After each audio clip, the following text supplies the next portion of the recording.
Hey guys, welcome to Doom Drop Pod episode 2. We've got Shun here with What's a up, guys? brand new microphone courtesy of the fans at KCM. What's going on, man? Yeah, going pretty good, and hopefully I'm sounding a little bit more sensual and sultry for you guys. Dialed in with a nice little mic setup like Saiyan over here. Yeah, we got the professional microphone upgrade here. Sounding very, very nice. Very smooth British accent there. Get the Well, full thank you very much. experience. Yeah, I'll do some like British ASMR streams or something, who knows? Very bassy. We got all the filters set up. We were just talking about it earlier.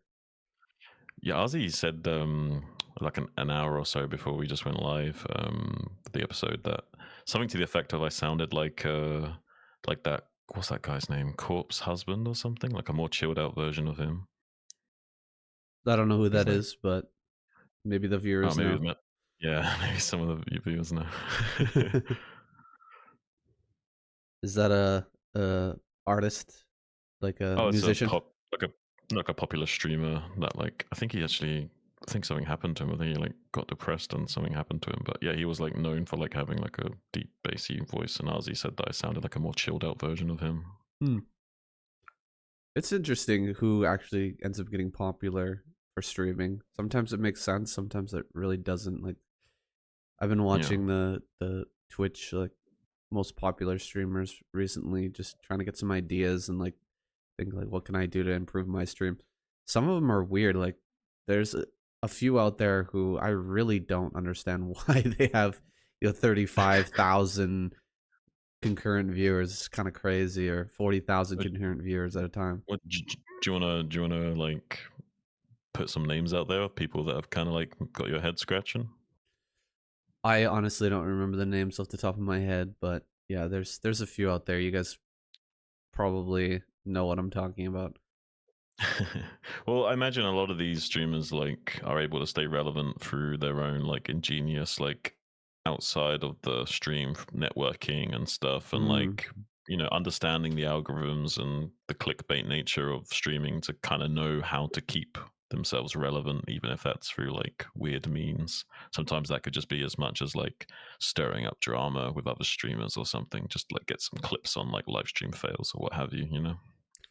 Do you think it's necessary to have like a persona or like a character that you play on stream in order to be successful? Because I feel like a lot of these people are playing like a character. To Well, to define like how successful we talking here, because I mean, like everyone's like measure of success is going to be different, right? So I mean, like if you're Sure. talking like how to be like virally successful, like say Mm. like someone like XQC's level, you know what I Yeah. mean, like this kind of level of success, then I think yes, you definitely have to at least have a more hyped up version of yourself, like an alter ego that's maybe kind of you, but just like on steroids, like a more surreal version of you at the very least, I think. And then you have to play to that character every stream. Then like push it. Yeah, People get used to yeah, it. push it real good. It doesn't.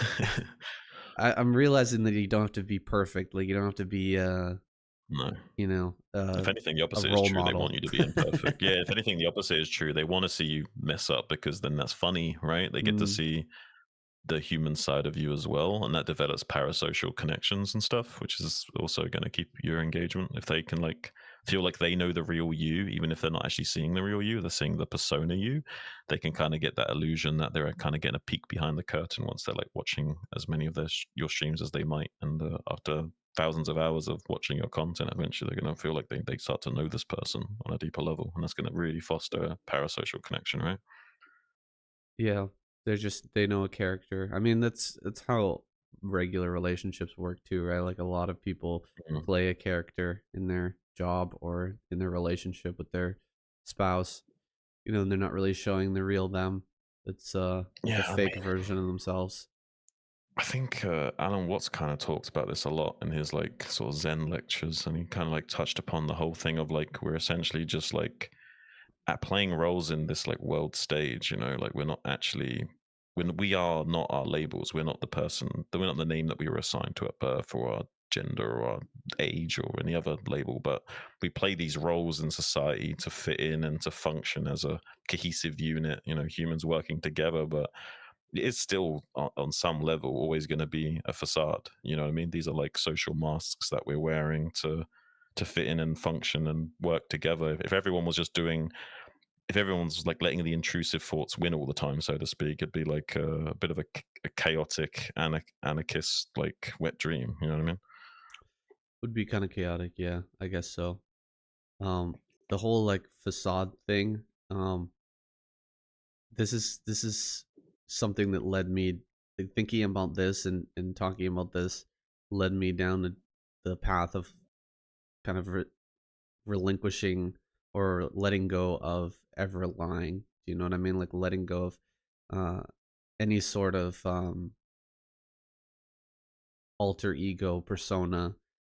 Um, Mm, because I was listening to actually Jordan Peterson and some others talking about how uh, when you lie a lot and you lie yeah, about small things a lot, uh, you end up in relationships where the person you're with doesn't know who you are. Like the person that they are in love with, like maybe they fall in love with you, you know, you lie to them, you tell them a lot of things, you kind right. of hype yourself up, you create like a persona around yourself, uh, where you don't make as many mistakes as you really do, or you know, you don't have as many Hmm. fears as you really do, or you know, you just small lies about things in your personality, that create a mental image of yourself in their mind. You're basically creating a separate person in their mind, and that's who they end up falling in love with, and they never really fall in love with you. And I was Yeah, they like, fall into the idealization of you. yeah, it's not even their idealization. It's like the the person that you've made up, you know, by Right. lying to them about a lot of different things. You know, that's that was the reasoning that got me to stop lying completely. Like it really affected me actually. Um, realize making that realization, and then also uh, another big point that kind of hit home for me was the fact that when you lie constantly, like your brain kind of defaults to a lie. Do you know what I mean? Like Yeah. if Yeah. someone asks you a question, you're more likely to just lie about it. Like So compulsive liars. Yeah. kind of like yeah, like a compulsion, and like that kind of bleeds over into your mental, like your own inner monologue. So like when you're thinking about something that you need to do, or you're thinking about like, did I make, you know, what did I do wrong here, or you know, what can I do better, or something like that, or you know, am I in the wrong in this argument or whatever, um you're more likely to lie to yourself as well and kind of lead Yeah. yourself down the wrong path.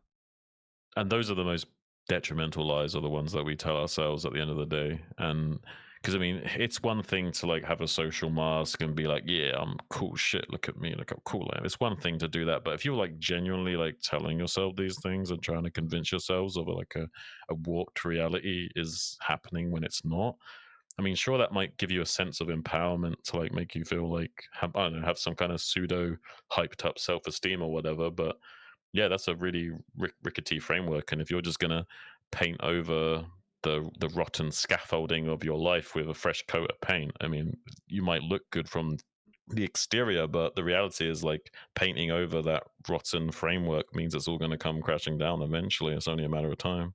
Yeah, and the fresh exterior that makes you look good prevents you from like doing the deep work to like clean up the Right. framing, right? Like Right. it doesn't only like prevent people from seeing the rotten inside, but it prevents you from ever doing that work because you just don't have That's to, the right? biggest issue. That's the That's big the biggest issue. issue. Yeah. Yeah, And it's that's why it's so painful to lie to ourselves, right? We shouldn't uh, do that. yeah.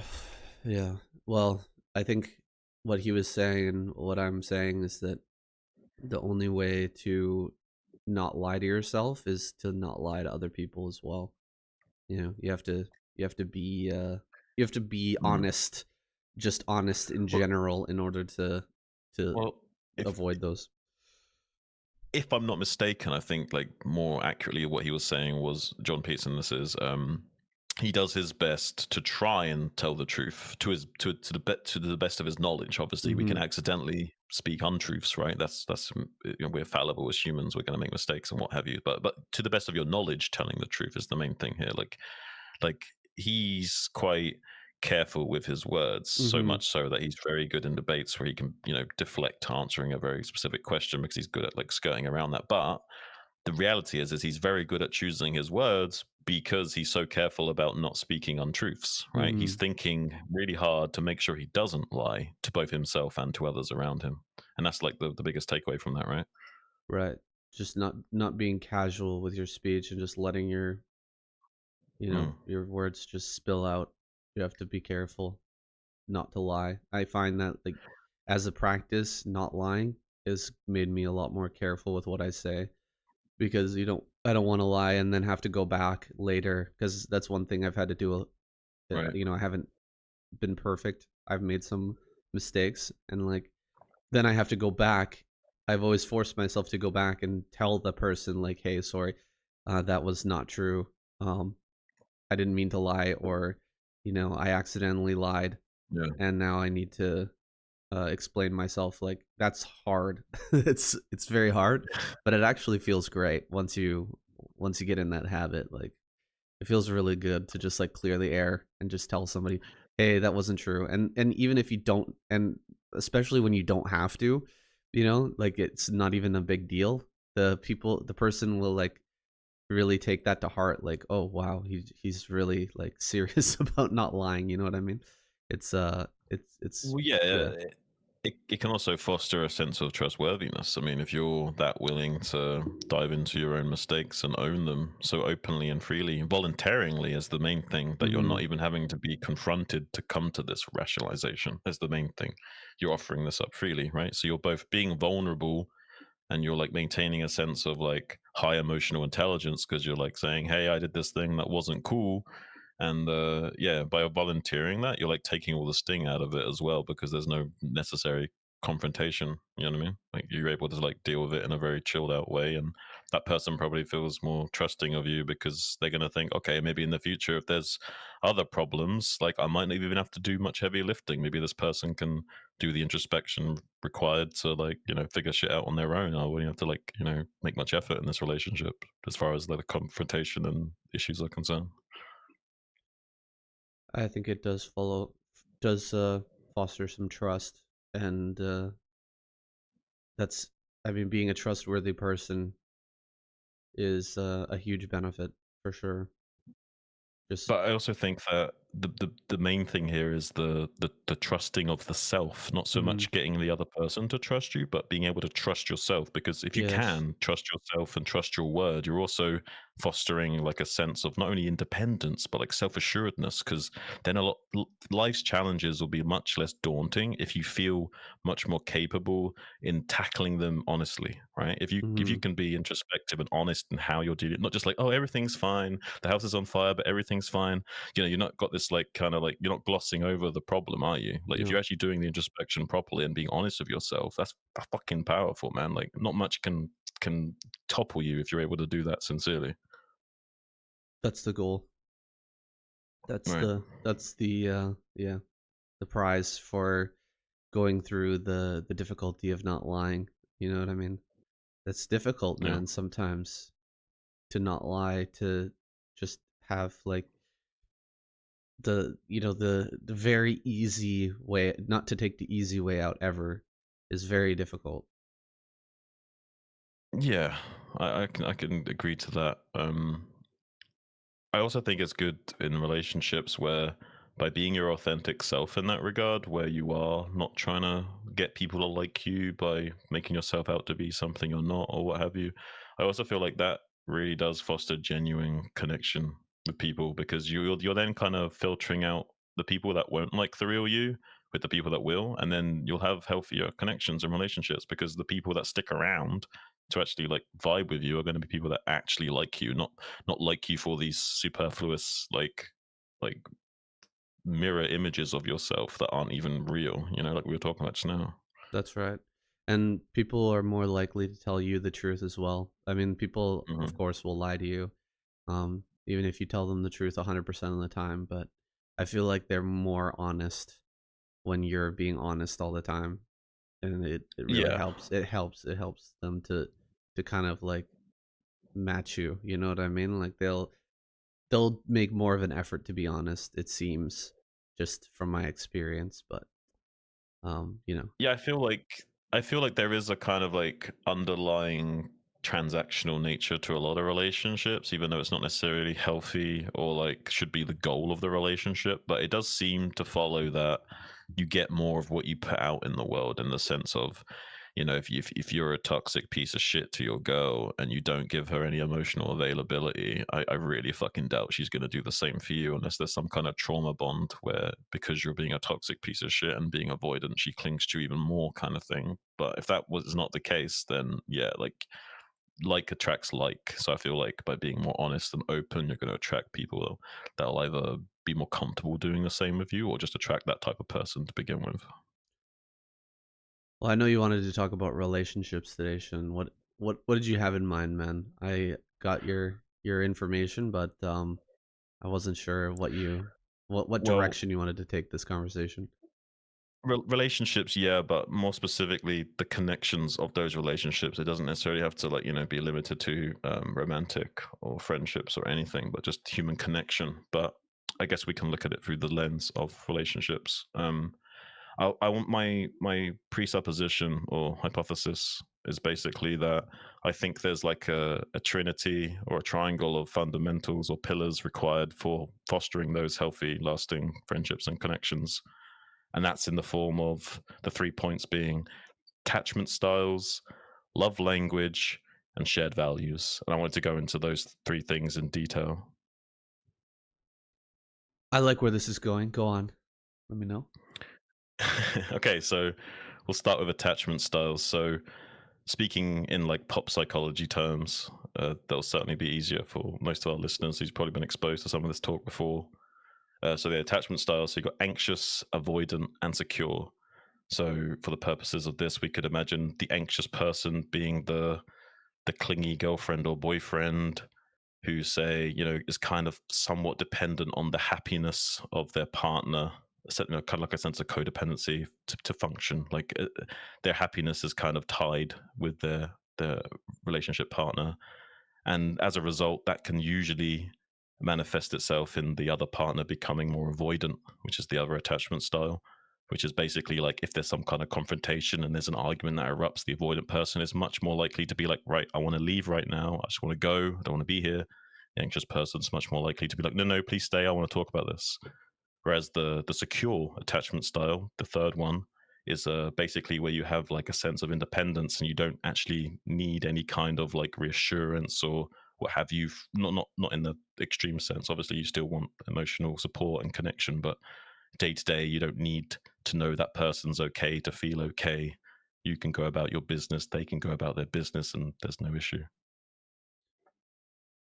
Well, I was thinking about relationship. Maybe you can take this relationship I'm about to describe to you and Mm, characterize it um with this lens potentially. So I've been thinking about this relationship a lot. It's been very near to me for a long time. Is a relationship with, let's just call it, a friend of mine who, okay. yeah, who got divorced recently, and he was in a long relationship. I think they got together when he was like 24 or something like that, and they got married. And I talked to him after the divorce, and he said that the main reason that he got married to her, because they didn't have Mm, a lot of the shared values, right? They didn't have a lot of the shared interests.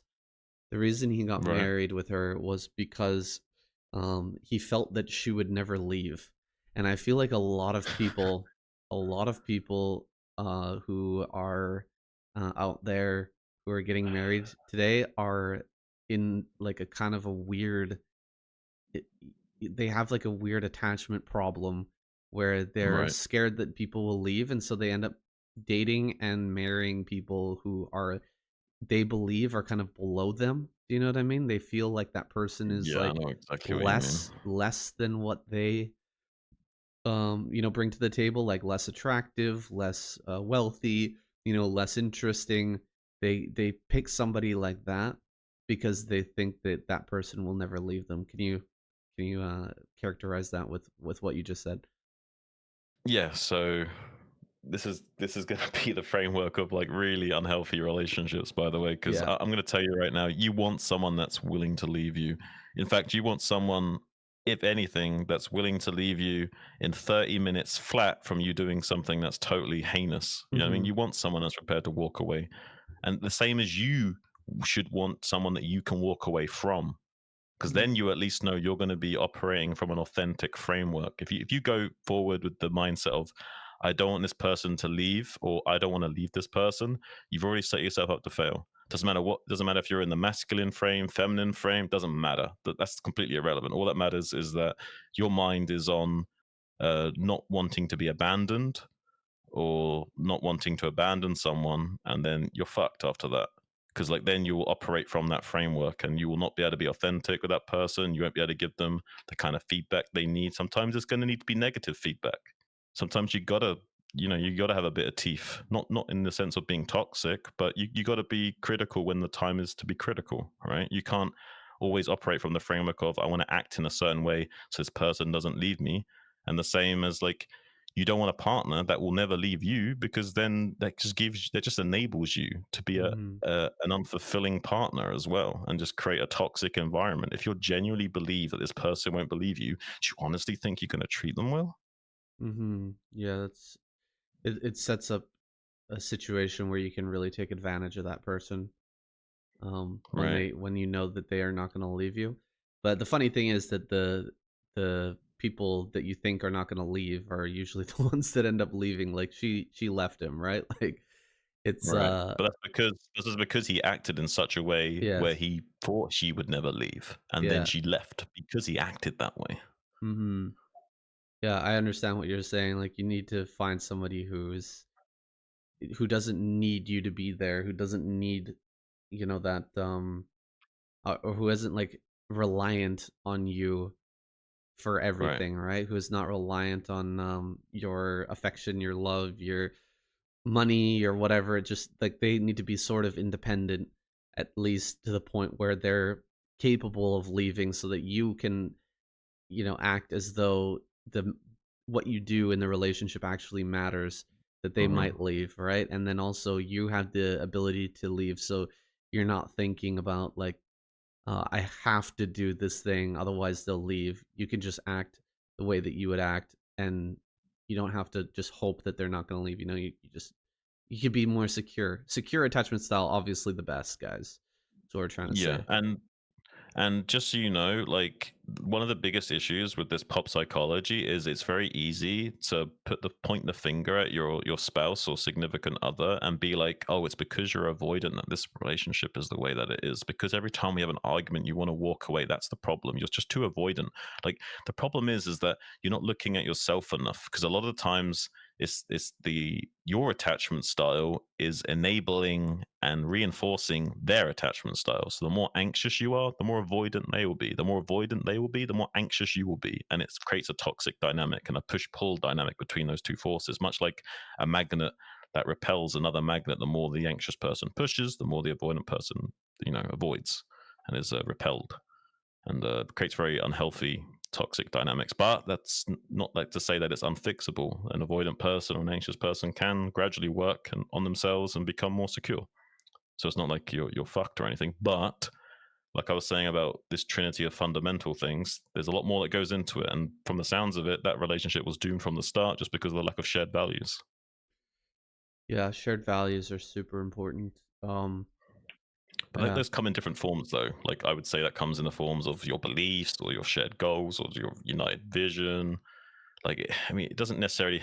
You don't need much to build. That's the thing. Like to have a good relationship, it's not like you need like the perfect everything, the stars to align, the perfect girl or whatever. Like that's not Hmm. true. Like you just need something to work with, just some kind of shared goal or shared values, just a few things, And then from that framework, you then can build the perfect relationship using that as the bedrock. But you can't build the perfect girl.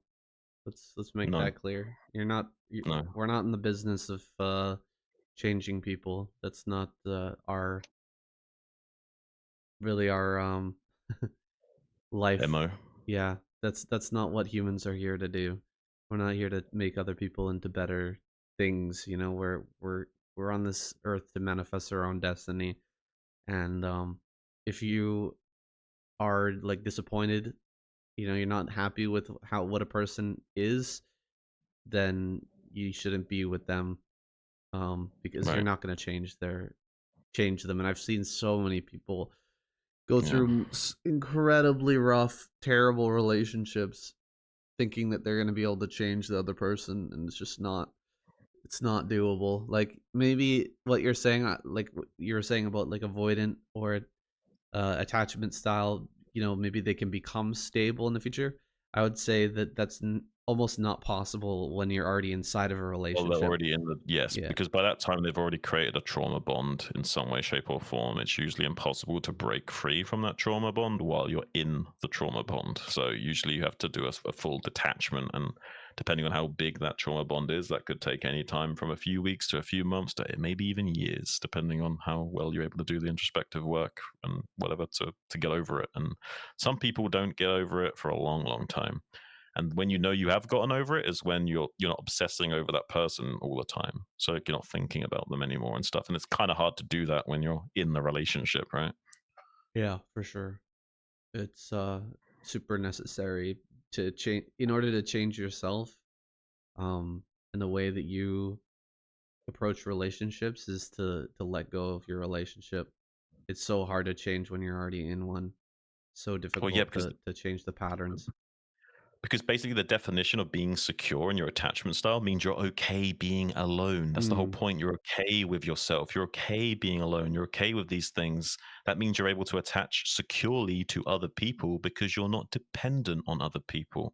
And that's the catalyst here. If you're not able to be okay with yourself, being alone, doing your own thing, then you're not able to securely attach to anyone. Anyone. It's a it's a funny word to use, secure attachment, because it's what basically being okay with not being secure, right? Exactly. Yeah, in You're a with way. someone, there's no security, you just kind of accept that. Like, okay, this person could leave at any time. I can leave at any time. Let's just work on making it the best relationship possible, the most honest, the most like loving and caring relationship possible. And if it doesn't work, it doesn't work. You know, you Yeah. just I mean, accept it. this is a pretty like toxic way of framing it, but like for guys out there that are like not that experienced, like one like rule of thumb you could follow when you're dating someone, not when you're in a relationship, but when you're in the dating phase of getting to know someone, you want the mindset you want is I need to be able to be comfortable walking away from this person within 30 minutes of a negative interaction.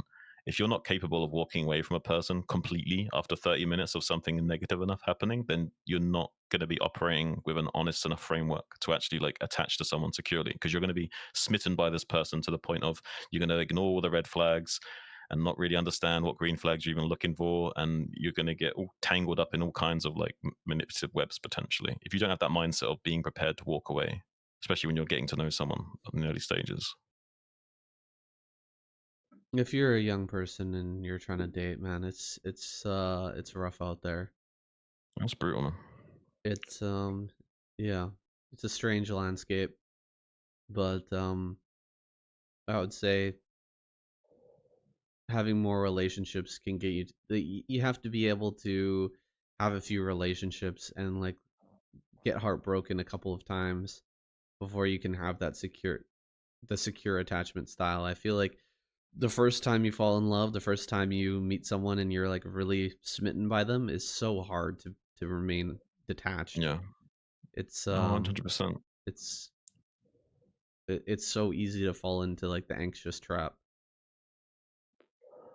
I've done it myself, you know, like no one's Mm, perfect. I've been in so many relationships where that's kind of been the thing where it's like I've lost my framing of like how I should be operating. And instead I just get attached to this girl because she's super fucking awesome. She's super fucking funny. She's good in bed. Everything's so cool. It's like, maybe she's like going to be the girl I end up being with for a few years, guys. And it's like, I have that attitude, right? But the mm, reality is that maybe this person isn't the perfect person. Maybe it's just the first few months are super awesome because she's super good at getting people super into her initially. Maybe mm, she's anxious and she wants to go the extra mile to get you hooked on her. And as soon as she knows that you're hooked on her and won't leave her, then she can start the cycle of abuse and start treating you like shit gradually. But she's not going to right. do that initially necessarily, right? And that's the problem. If you go into that framework of, she might be the one, I'm not going to ever leave her, then you're fucked because you give away all your power and leverage. And then she can start treating you however she wants. And you're just going to be trying to fix things and get things back on track and not even thinking about what she's doing. You're just gonna be worried about you making her happy, or whatever the case may be. Are you gonna be putting the blame on yourself? Like, why is she so Yeah. upset? It's my fault. That type of stuff. Everything was perfect in the beginning. It must be me. Right. Yeah. This is a trap. It's a trap. I think everybody falls into. You don't have to feel bad about Yeah. it. You just have to get out of it as quickly as possible and realize the mistakes that were made and try to like do better in the future. Try to learn how to be more secure in your attachment style. Well, let's talk about the third pillar here of the Trinity I was talking about, the love language. I'm sure most viewers here have heard something what we're talking about now. Like, there's like basically five main archetypes or umbrellas of love language. That's gift giving, words of affirmation, acts of service, physical touch, like intimacy, and quality time, time spent together. So, saying those five things, like, what do they mean to you? Like, how would you describe those? Or give me some examples of those things in action during a relationship. Well, gift giving is pretty straightforward, buying things for the other person or making things for the other person. Right.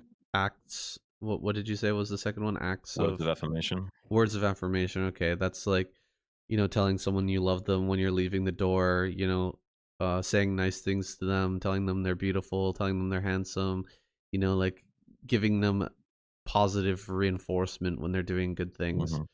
Hmm. Um, the other one Acts of was service. acts of service, like taking out the garbage, doing things to help them, you know what I mean? Or, taking care of the house. Um, that's what comes to my mind immediately is like, for instance, usually do the dishes. Is like that's kind of like an act Right. of service, like to always have that done. Um, to clean the house, those type of things. And Um, what kind of reaction do you think, like, say, yeah. your significant other, let's use your wife for this example, since it is, you're in a relationship. So when you do something like clean the dishes, like, what do you think that does for your wife? Like, what do you think's like her emotional reaction to that? I think it's just the absence of something that she has to worry about, right? Like I'm like clearing a path Mm, so that she can, get on with her day, like cooking or making something, tea or whatever. It's just there's not like this uh road bump of looking at um a bunch of dirty dishes. You know what I'm saying? Like this, yeah. I'm just like I'm clearing a path. Do you know what I mean? I'm like clearing out Hmm. her mental, like the garbage that is coming her way. You know what I mean? I'm like, Right. this is this way. It's like a service. It's like I'm serving myself and her in our relationship. You know what I mean? By doing the things that I'm supposed to do. This is like acts of service in my mind, but that might Yeah. not be. Go ahead. No, no, no. I'm gonna circle back to that in a minute. We're just gonna cover the other two first, quick. So now, what do you think about the physical touch and quality time? I think that's pretty straightforward too, right? Physical touch is um, hugging, kissing, and acts of affection like that, and then the quality time is sitting down, actually talking with the person, or going for long walks, conversating. Mostly that conversation aspect, or like doing something together. Doing a hobby together, or doing a sport together, something like that. It's like quality time, with just being around the Okay. person. Are you comfortable talking about what you think the love language dynamic is in your relationship with your wife? Like, what do you think your love language is, and what do you think her love language is? Um, I would say my love language is I mean, I think we do all of those things, both of us. But in terms of hierarchical structure, like what would you say are like the one or two most important ones for you? And what are the most like, because obviously this is going to be like order of preference. Like this is the most important to me and this is the least important to me. So what order are those for you in terms of most important and what you think the most order of importance are for her? Mm, I would say probably for both of us, the quality time one. Quality time Okay. is probably the most important for both of us. Okay. Yeah, I'm not sure on that, but yeah, that's just my feeling. It's like just Oh, spending some time together every and what would you day. say? Do you think there's a Mhm. bit of misalignment the further it goes down? Like, do you think it's like a little bit mismatch for the alignment of the second and third most important things, or how do those line up? No, I don't think so. I don't think so. Maybe the quality time is more important to her, but Okay. that's the yeah, I don't know. Maybe the one like service might be more important to me, Right. but yeah, it's hard to it's never equal in any relationship. There's Yeah. never a Usually it's not. equal. I mean, you say usually, but I would say it's pretty much always there's someone who's like loving more in different ways. Do you know what I mean? Yeah, no, Yeah. it usually does go that way, Yeah. 100%. It's almost impossible to find. I'm not saying impossible just because I guess it's theoretically possible, but yes, it's relatively impossible for there to be like a complete 50-50 split down the middle. It's just Mhm. almost theoretic. The main thing is that you're both working towards it together. It doesn't matter if it's 60-40 or 55-45, whatever. But yeah, and it might be like she's slightly more quality time and you're slightly more active service, and but Mhm. she's still maybe a little bit active service and you're a little bit quality time, so it still kind of meshes. It doesn't have to be Mhm. perfect, right? The idea is that it's just that there's some compatibility. Like you're both quite a bit valuing quality time and you're both quite a bit valuing access service, and that's where the compatibility comes from. It doesn't have to be perfect, right? Yeah, and I think the important thing is as well is that like you don't need any of those things. You know what I mean? Like y- you're not like relying on that person for Right. your words of affirmation. You know what I mean? You're not relying on them for uh total totally for affection. Like if they don't have that today, they're not able to give you their words of affirmation today or the affection today. It's like Hmm. it's okay. You're gonna be fine. You know what I mean? You don't break down and lose your head and you know blow up the whole If you're relationship. securely attached. If you're securely attached, if you're able to, yeah, yeah. Some things are important. There's to you, but they're not like do or die every single day. Do you know what I mean? There's people I know I've dated exactly. who are like, if you're not telling me I love you today, it's like things are falling apart. You know what I mean? Like they're gonna But explode the relationship. usually But usually there's a lot more going on there. So usually this Mhm. could be there may be a cluster B personality type. They might have bipolar disorder or BPD or something. This means they lack the object permanence in their relationship to see the relationship as this like complicated thing where it's like existing over all space and time.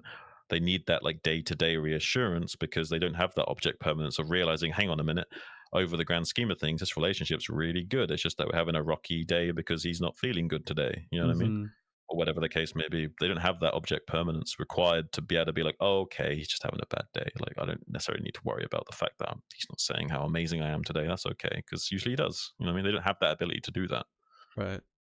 So let's talk about acts of service. I'm interested to hear what you say about like how far off am I with what I said about what I acts don't of think service are. I don't think you're far off necessarily, but I would say that maybe you haven't even thought about just how powerful this stuff is. Like, I would even go so far as to say, depending on how much she values acts of service, it's even possible that you turned her on by doing something like that. Mm, I mean, like, unironically, like, made her horny. Like, because, like, if that is part of her love language, it's not so much that the physical act of you doing the washing up it turns her on. It's like you're communicating your love for her with that act of service, right? right. And not for all girls, but yeah, some girls would be pretty turned on if they came home and like the guy had like taken care of all the dishes and did the housework and shit. Like some women are wired that way. So I'd even like go even one step further. I don't think it's even just a matter of like, oh yeah, she comes home and she's like, oh, I don't have to do that. That's cool.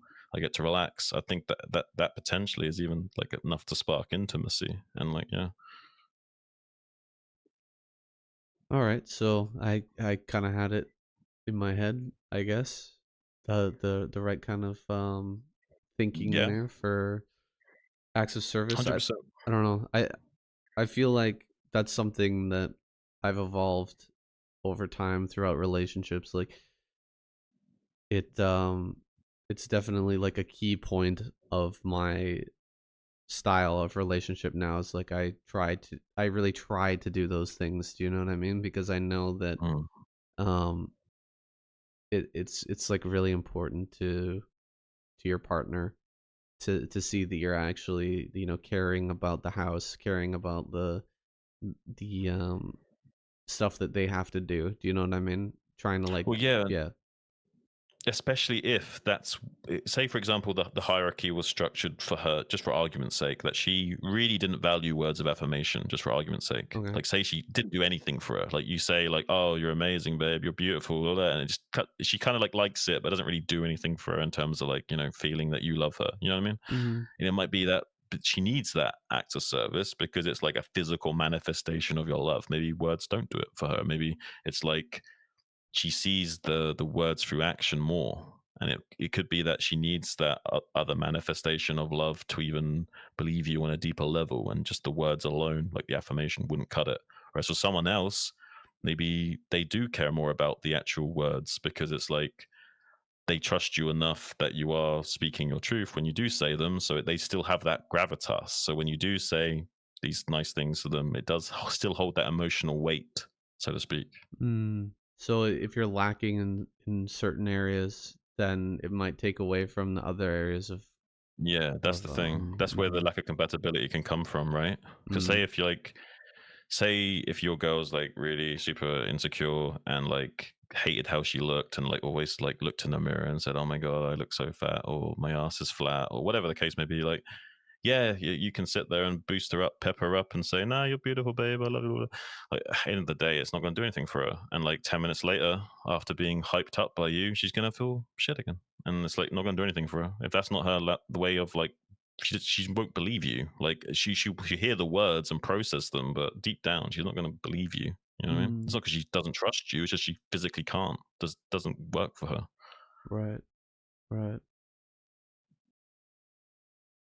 Mm. But maybe she's more physical touch. So maybe you don't sit there and say, "Oh, you're beautiful, babe." Maybe instead, when you go and take the rub the trash out, you know you go up to her, you kiss her on the cheek, give her ass a little squeeze, give her a little hug, and whatever.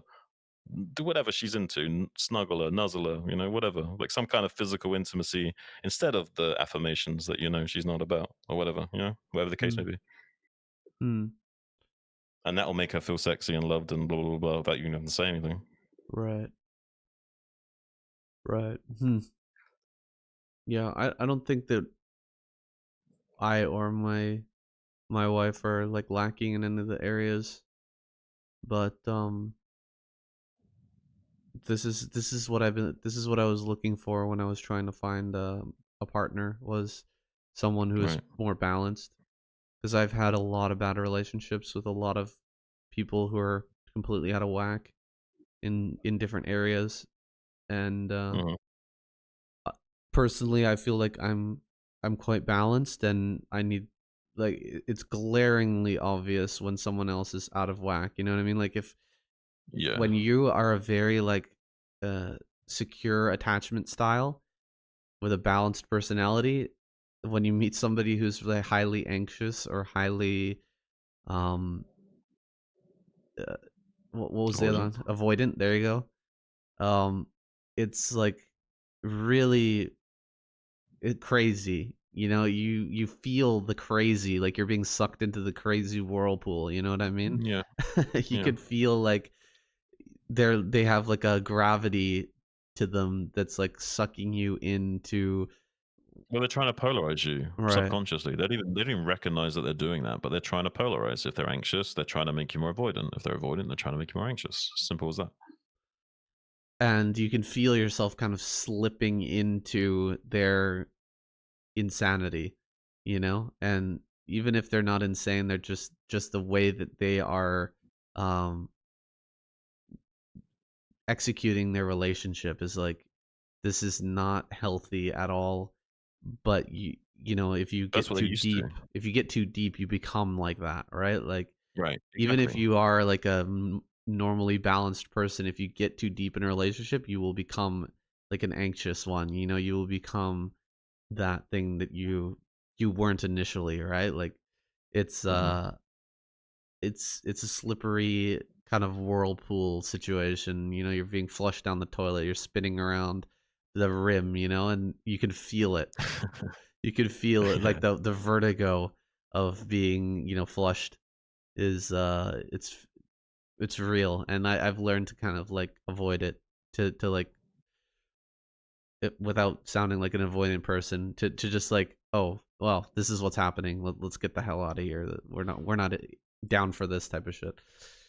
Right. Well, that's not necessarily being avoidant. That's just like, having the self esteem to identify when something's not going well. And, you know, in a way, you're like also doing the other person a favor by not perpetuating a toxic cycle. Right. I Hmm. mean, but the problem is that a lot of these people will keep going down this rabbit hole. Like anxious people will keep finding avoidant people, and avoidant people will keep finding anxious people. That's just because it is a natural pairing. It is like two magnets coming together, and it's very alluring. It creates this natural push pull dynamic where, if anything, this is actually the technique that a lot of like pickup artists and like toxic guys will actually employ on purpose. They'll actually try and Right. deliberately set up this dynamic of push and pull because it is so alluring. Because it's this like, you're on the one hand, it's like, you're giving them a carrot and a stick, so it's like keeping them guessing, so you're like a mysterious guy, and it's also creating this like need for your approval and attention, because when they are feeling good, they feel amazing, and they want that back as soon as they get that taken away from them. Hmm. And yeah, and on a natural, like, organic framework, it doesn't quite happen that way, but it's very, it can happen over a long period of time, like you were just saying about, you can be secure and get into a relationship with one of these people. And so say if you're a secure person with an anxious person, like, that's going to make you more naturally avoidant, because this Mm. anxious person is going to cling on to you for dear life, and you're like, hang on a minute, I've got my own shit going on here. I haven't got 12 hours of the day to dedicate towards chilling you out. Okay, I'm Right. okay, can you not be okay? It's going to make you more avoidant. And vice versa is true. If you're secure but they're avoidant, you might then eventually, it might take you a year, but eventually you might start wondering, why is this person acting so aloof with me? Is Mm. something going on? Did I say something? Like, what's going on? Right. Eventually you might become gradually more and more anxious because you're wondering, what the fuck is going on with this person? Right. And then that's how you can be easily flipped and polarized. The key word here is polarized. Happens not just with your attachment style, that happens with your masculine framing as well. So when you're in a relationship with a girl and you get more comfortable with her, so you don't really care as much about how you're presenting yourself or whatever, and you start letting her do whatever the fuck she wants or whatever, like, eventually you're going to become less and less masculine, at least in her eyes, and that might make her feel less and less secure in the sense of, she feels less secure to be herself. So she feels like, hang on a minute, maybe I don't feel so stable in this relationship. She might become slightly more masculine, and then the scale of masculinity and femininity might shift and become polarized, where you become more feminine, and as a result, she becomes more masculine. But that's a totally different, like, linear spectrum. Right now, like, the main issue that I want to talk about is the attachment style shit, because I think that is like the catalyst to creating a healthy relationship to begin with. And I think most people get one of these three things wrong. They maybe have the attachment style down, but they haven't got the right love language, or they've got the love language down, but not the right. They haven't got any shared values or beliefs or any kind of united vision. That's the problem. I feel like you really do need all three things, at least mostly covered, to even have a chance at something that's like long lasting and fulfilling. I feel like you can get into like 2-3 year relationships being unhealthy. I think you can have anxious avoidant relationships which seem like they're pretty chill relationships, because you naturally mesh, because them being anxious helps you being avoidant, and vice versa. It's kind of like a enabling dynamic where you can both be this unhealthy thing and feel like everything's okay. It kind of gives you both like a sense of like dopamine and esteem as well, almost, because the avoidant person gets to feel all important because this anxious person is chasing after them, and the anxious person gets to feel good when they finally get that attention from the avoidant person they so crave. Right. Well, I don't know where you're going with this. Where are you going with this? I'm actually going all the way to, I think attachment is the root of all suffering, Sam. All right. So you're going Buddhist on us then, hey? Oh yeah, we're going full on Zen Buddhist, if anything. Not Hindu Buddhism, Zen Buddhism. Yeah, attachment being the root of all suffering, and that's, I think, the problem with the human condition in general. I think it's a good stoic principle as well, right? It's like the acceptance of death, the acceptance that you don't really own anything in this life. It's really talking about attachment, right? That you're not attached to Right. any of these things, that you're just realizing that nothing is permanent. Object permanence doesn't exist, right? Yeah. Everything That's is in a the materialistic transitionary framework. state. Yeah. But I think that detachment is possible. It's just that it requires like a metaphorical leap of faith. You can imagine yourself clinging to a cliff edge with your fingers like tightly holding on for dear life, and you've got this fear that you're going to fall down into this infinite void below you. But it's actually an illusion. If you let go of that cliff edge, you don't actually fall. You just kind of like hover there and like just chill there. And you realize, hang on a minute, I had nothing to be afraid about all along. But you need that level of introspection to first foster self understanding and self love after you've done the initial healing process of processing your trauma or whatever it is. It's not like you can just like flip a switch and like let go. You need to do a little bit of groundwork, a little bit of introspection, and treat yourself with some kind of degree of empathy. Like treat yourself the same way you would treat like your own 5-year-old child or something. Like imagine there's like literally a child inside of you, and start talking to yourself as if you would talk to your own child that you loved. Not just that it's your own child, but your own child that you actually genuinely loved and want to nurture. You just start talking to yourself more like that first. Well, let's give a little example here about attachment and like the detriments of attachment, because I have a good one. Like Oh, my friend who got divorced that I was talking about earlier. Um, I was talking to him about downsizing because he bought a massive house. He's got a lot of money. He has a lot of toys. He's got, boat and all kinds of different stuff. And I was talking to him about like, hey man, you're divorced. Um, why don't you sell the big house and get something smaller near to your ex-wife, somewhere that's just make things a little bit easier for yourself. Do you know what I mean? Like, let's get rid of some of this stuff that you've been clinging on to. You when he was trying to make the relationship work, he bought all this stuff so that he could have kind of like the perfect life. He kind of set himself up with right. money, getting the wife, getting the kids, and then having the big house, having all the toys, and like he expected happiness to come from that, right? He expected to be in a great position where he's got this all the things that you could ever want, right? If And anything, he's setting himself up to fail, because as soon as he attains all those things, he'll be depressed. That's why there's lots of people out there in sports cars that want to drive that sports car into the next tree. It's like the same why there's athletes out there that get like gold medals and now they're like depressed because their entire lives were geared around getting those gold medals. Now what?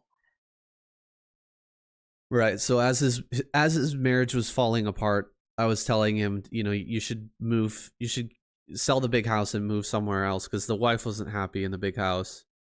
Um, and he was saying that when he was young, he didn't really have a lot. His family was kind of poor, and so he always wanted to have a big house, and he wanted Right. his kids to grow up in a nice place, um, and have all the things that That was he his didn't have measure when of he was a wealth. kid. Yeah, so that was his measure of wealth, and he was trying to buy happiness, and he still hasn't sold the house. He's still holding on to it. He's still attached to it. He's like not able to let go of those things, and it's really the root of all suffering, Yeah, in the literal sense, because he is, so attached to this idea of having these things, and so he's like basically owned by the things that he owns. Like that's a big part of yeah. stoicism, is like we don't own things, things own us, right? Things you own end up owning you. That's Fight Club Exactly. as well. Yeah. Yeah, Fight Club talked a lot about that, or at least tried to drive that point home. I think Yes. even Tyler Durden says that, like that quote exactly, where he's like, "The things that you own end up owning you." I think that's like word for word verbatim quote. Exactly. So yeah, the things that he owned end up owning him. He can't move. He can't do anything. He's just stuck in this terrible situation where he's a divorced dad trying to take care of his kids, and his ex-wife hates him, and he's got all these things, but none of them can buy the love of his kids or his wife, so, or his ex-wife. So it's such a But sad it, situation. Every time I talk to him, it makes me like, it just drives the point harder and harder home in my head that like things just do not buy happiness, and they actually right. restrict you from finding your happiness, finding your way in the world, because you're tied down. Well, it's not just that he's attached to those things. It's he's literally like he's attached to his own idealized sense of self. So like he's got this part of him that he doesn't want to die, but he needs to let this part of him die. It's like cutting off a growth or a tumor so that you can like keep thriving as a person. He doesn't want to let this part of him die because it in his own mind it represents like hope because this was his he thought maybe naively we who are we the fuck to judge, we probably done similar mistakes. He thought that this was the ultimate manifestation of wealth.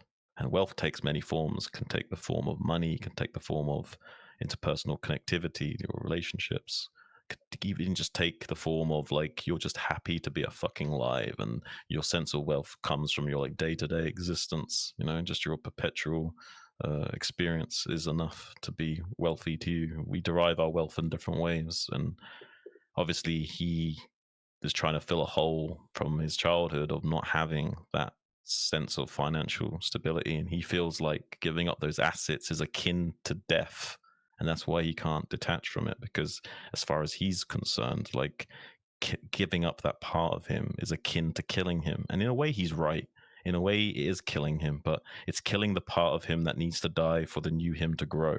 And that's the problem, is that he doesn't realize that letting go of that cliff edge is exactly what he needs to do to kind of have like a mini death, like a death before death, so to speak, of realization, and like kind of ascending himself a little bit to new possibilities rather than being trapped in that same framework. Right. I mean, it's confusing to me because letting go of all those things doesn't make him poor. You know what I mean? It would actually make him more rich because he wouldn't Yeah, but have that's so the thing. many liabilities. You know what I mean? He wouldn't Yeah, have the huge house he's got to pay mortgage or whatever. That would like yeah. he would actually become more rich. He is very rich, but it's like He's he, asset rich though. he's It's different.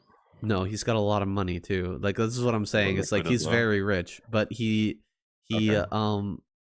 he would become more rich if he sold these things and downsized and like accepted less, like having less things and just focus on the Right. relationships. But Right. Right. Right. he's like, for the whole time I've known him and his kids, he's always been trying to set up nice things for them. You know what I mean? Like, But he set doesn't it. want them to. He Mm, doesn't want to repeat the cycle of trauma. He doesn't right, want his kids to experience what he experienced. right. He's trying to he's not trying to buy them, but he's trying to give them nice experiences, and he thinks that that will, you Yeah. know, give them a nice childhood. He's like Having these Khaleesi great. from Game of Thrones trying to break the wheel, but not necessarily seeing the issue with what they're like. You know what I mean? The means don't necessarily justify the ends in this case, and the same with like Khaleesi. Like she might have had good intentions, but as you've heard before, like the road to hell is paved with good intentions. Mm, yeah, yeah. Now things are a real mess for him. It's pretty sad. It's pretty sad to see. but I mean that's something that I've watched throughout my entire like adult life because he's quite a bit older than me, but it's like it's something that I've learned to, or I've learned from deeply, you know what I mean? In a deep sense, I've really Mm. learned the the pitfalls of attachment. Now, here's a question for you, since we were talking through the lens of like Buddhism or Zen Buddhism a little bit. Do you feel like you yourself are a student in this world and that there are teachers out there, or do you feel like the only thing you need is yourself? Do you feel like all the answers are within, or like what belief structure do you actually subscribe to in this framework?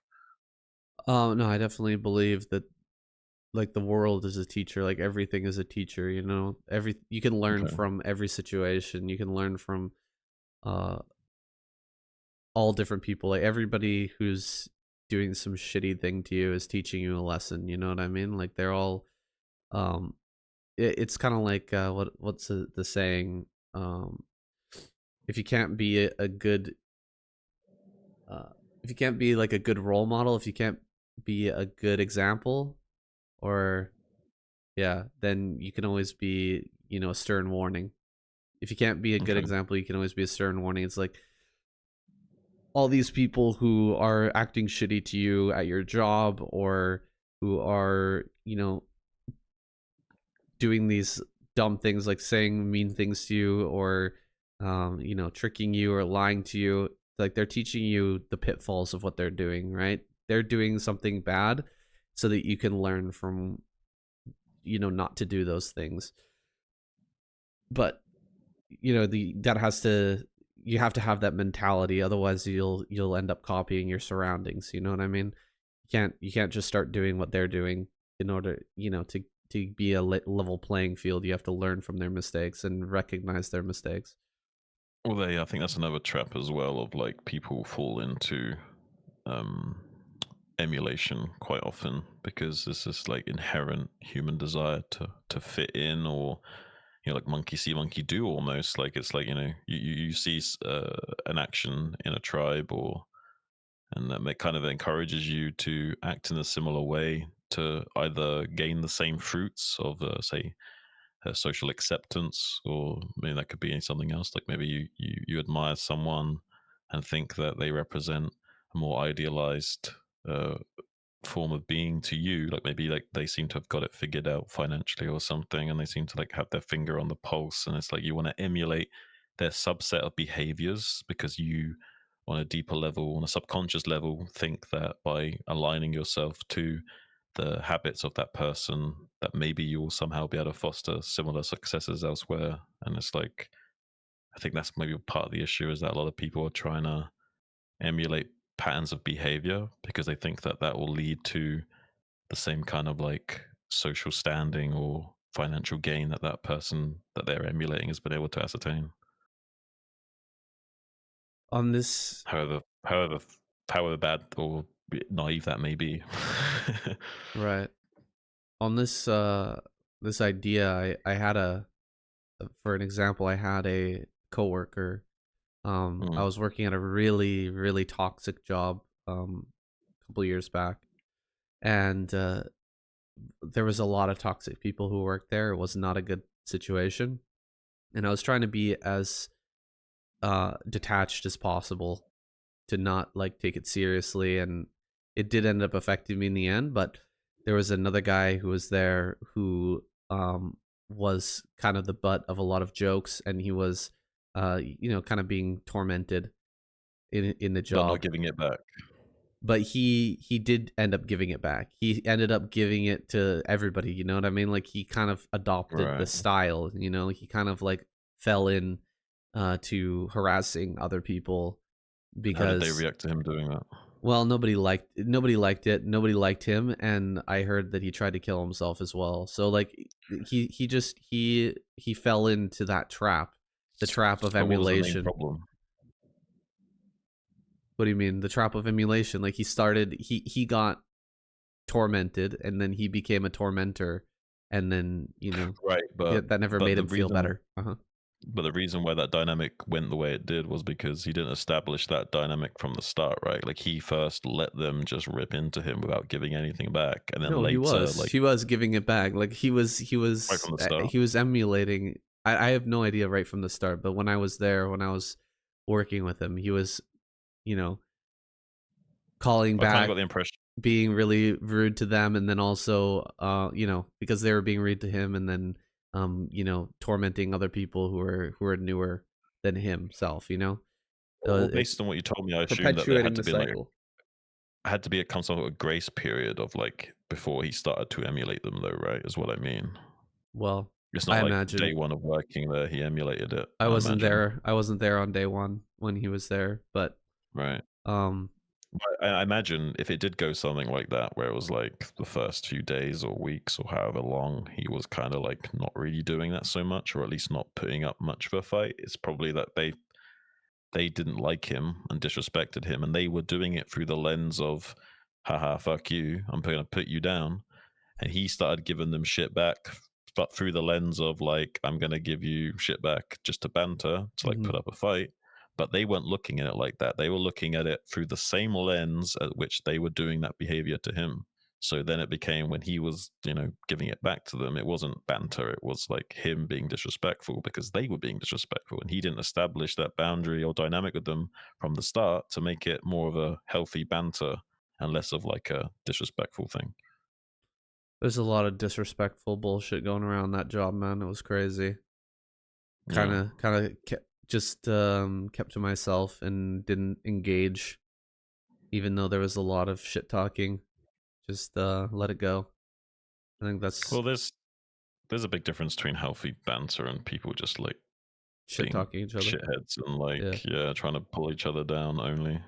Mhm. Because if it was genuine banter, then the intention wouldn't be to tear you down. The intention would be the opposite. The intention would be to toughen you up, to not actually to be able to deal with that better from those kinds of actual people who will tear you down and treat you like shit. So the Right. banter is supposed to prepare you for those toxic individuals that do just try and tear you down.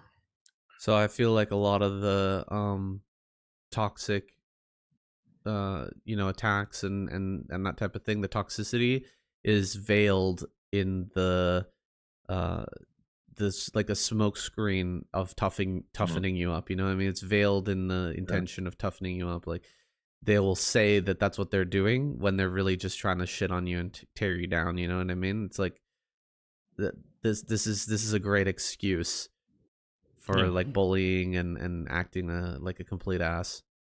Oh, Yeah. we're just And trying to toughen you up. Like, no, that's usually you can figure that out pretty quick because if they're not able to take it when you dish it back to them, then you kind of know what's up. Like if they can say those things to you, but you can't say those things to them, then you know they're Mhm. full of shit.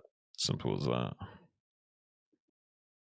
I've had that Right. happen to me a lot of But times where I I thought someone wouldn't was I bantering with wouldn't me, and as soon as I shoot it back, they like act all emotional. It's like, well, hang on a minute, why is it okay for you to do it, and then when I do it, you act all emotional? mm, I just wouldn't engage personally Yeah.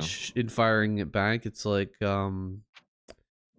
you're just telling them that it's okay. You know what I mean? Like I don't feel it's necessary at all. You don't need to toughen me up. I'm tough. Like relax. We're all fine Just here. sometimes, yeah, I think sometimes maybe you don't have to fire back at all. But I also think that depending on the person and dynamic, it can be healthy to engage in that a little bit, at least to humor them and to let them know that you don't take yourself too seriously. Sometimes it can be good to develop a sense of camaraderie or something.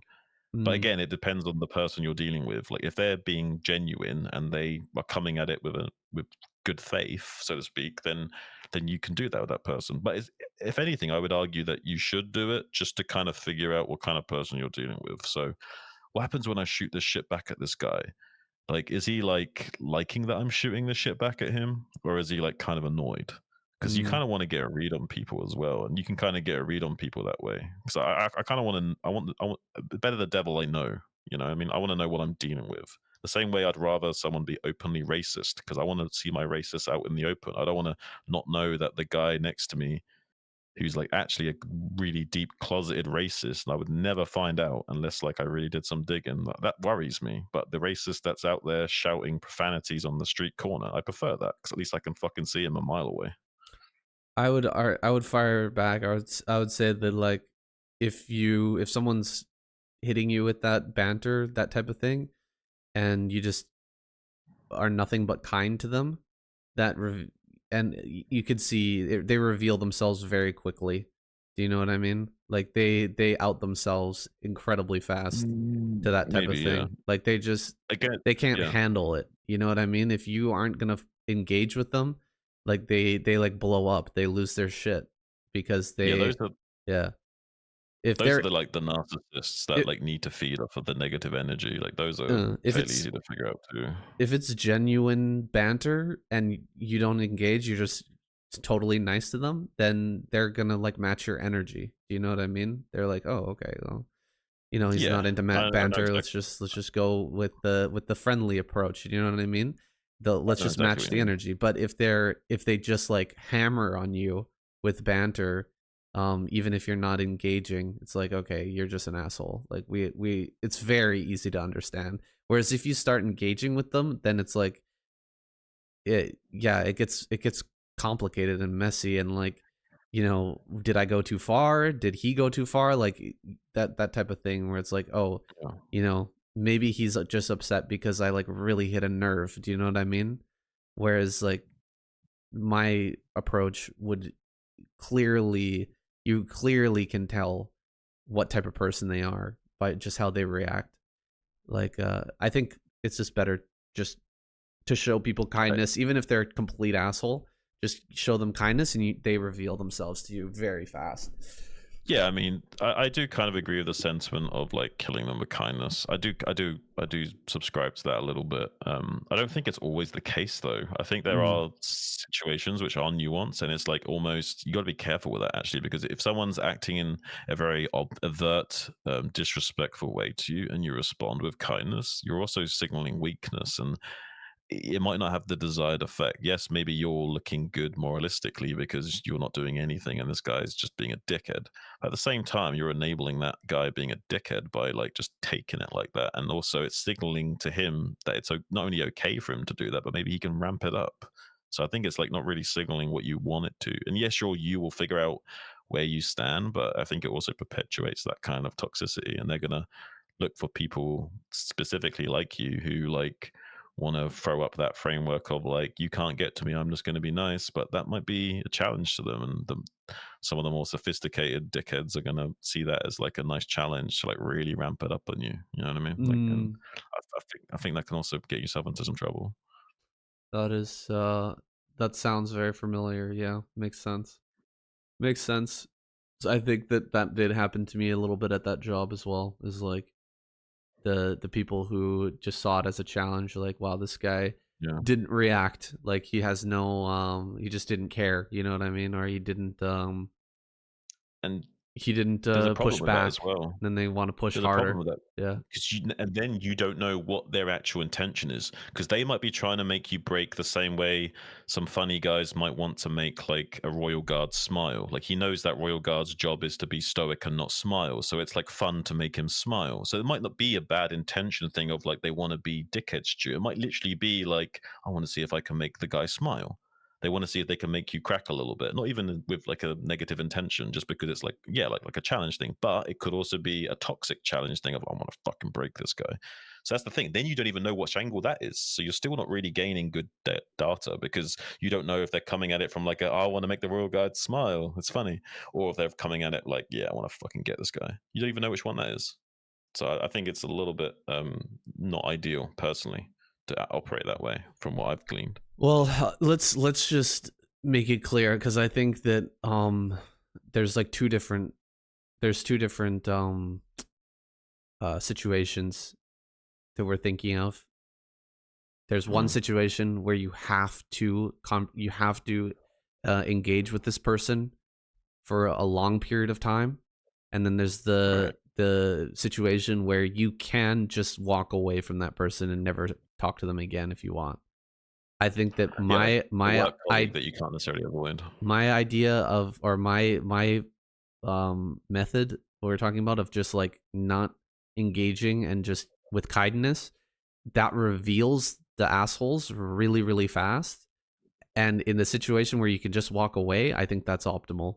If you're in a situation where you can't walk away, you're in a coworker situation where you cannot avoid them, you can't, you have to be around them, then maybe you do have to engage somewhat with the banter, you know what I mean? Because you have Yeah. to survive that situation. You can't just let them to beat up on you, right? And like so Right. killing them with kindness is not going to work. But like, not all situations are the same. It really depends on how much time you have to spend with that person, you know what I mean? Or like if you're Yeah. able to detach from them and like just walk away from them, and not never speak to them again, then yeah. I mean, it's never great to be in a situation where you have to talk to someone every day or you have to be around them every day and they're an asshole. But maybe you do need banter in that. You have to have banter in that situation to um to survive. You know what I mean? But Yeah. for me, I would just say like whatever it is that you're getting out of that situation, um whether it's money or whatever else, you're better off just moving somewhere else. If you're in a situation where you have to banter in order to survive, uh, you know, just being kind is not gonna, is gonna get you more victimized and talked down to and treated badly. Just fucking leave. Just fuck it. Who Right. cares? Just find somewhere else to work, find somewhere else to be, find somewhere else to live. It's anything is better than like being forced down to their level in order to stay alive. Do you know what I mean? To like, Yeah. yeah. And I don't necessarily think people need to like suddenly like become banter experts and like day in day out like engage in like back and forth banter. But what I'm kind of trying to get at is I feel like to be able to be this more chill self that you actually are and want to be, you have to have a little teeth along the way. It's like you have to have teeth so that you're allowed to be kind. You know what I mean? No, Like I know what because you're it's talking almost about. like I know what you're talking yeah, it's about. like you want to be that warrior in the garden. You know exactly what I'm talking about. Like Yeah. you want to show them. Hang on a minute. If I really want to, I could do something about it. But I want to be chill. And if you have that energy where it's like they kind of get the vibe of like, oh, if he wanted to, he could fucking do something about it. It's just he's choosing to be chill. Like then you're going to get a much different reaction out of people. But if they think like here's the thing, by projecting that like, oh yeah, I'm going to be like nice and chill no matter what, so I don't like I'm going to treat you with kindness kind of thing, they might misinterpret that as weakness and not realize that you're actually being stoic. You know what I mean? You Mm-hmm. might flag the wrong signals and they might see that as an invitation to be even more dickheads.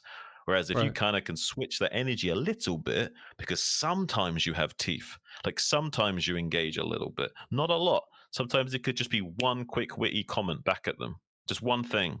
Like they Mm-hmm. say their usual, they say their usual shit to you, and you just snap off with one little thing, and that's it. That's all you do for the rest of the week. Doesn't matter. You just show them a little bit of teeth, just a little bit of teeth, I don't like and that then you're either. free to I do. feel like that's You don't believe it? that's a challenge. You just challenge them. Now they're gonna pop off at you even more. Yeah, it's I would say to anyone in a situation like just fucking leave the situation. Just leave the job. Leave But you, the you can't always do that. That's not No, always an option. you can. I I I, Nothing I I agree. nothing is permanent, you know. Yeah, oh you need that job. You really need that job. Like we can always find another job. We can always find another situation, you know what I mean? We can always get into a different situation.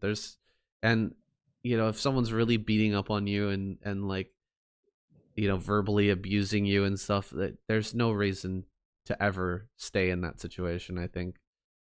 Yeah, but like sometimes I agree. There's lots of times where you can just switch job or whatever, but there are a few niche situations where maybe you can't avoid this. I mean, maybe some of our listeners are on the younger side. Maybe they're in high school and or whatever, and they're not able to get Mm, away from these bullies in school or something. What you think the answer to the bullying is just to treat your bullies with kindness? I mean, no. In fact, some of the nastiest people in the world, the only language they understand is violence. I'm not saying that I condone violence, so I think you should be violent. But I'm saying if you give off the impression that you're not willing to escalate to violence, you might find that that's all you're going to run into.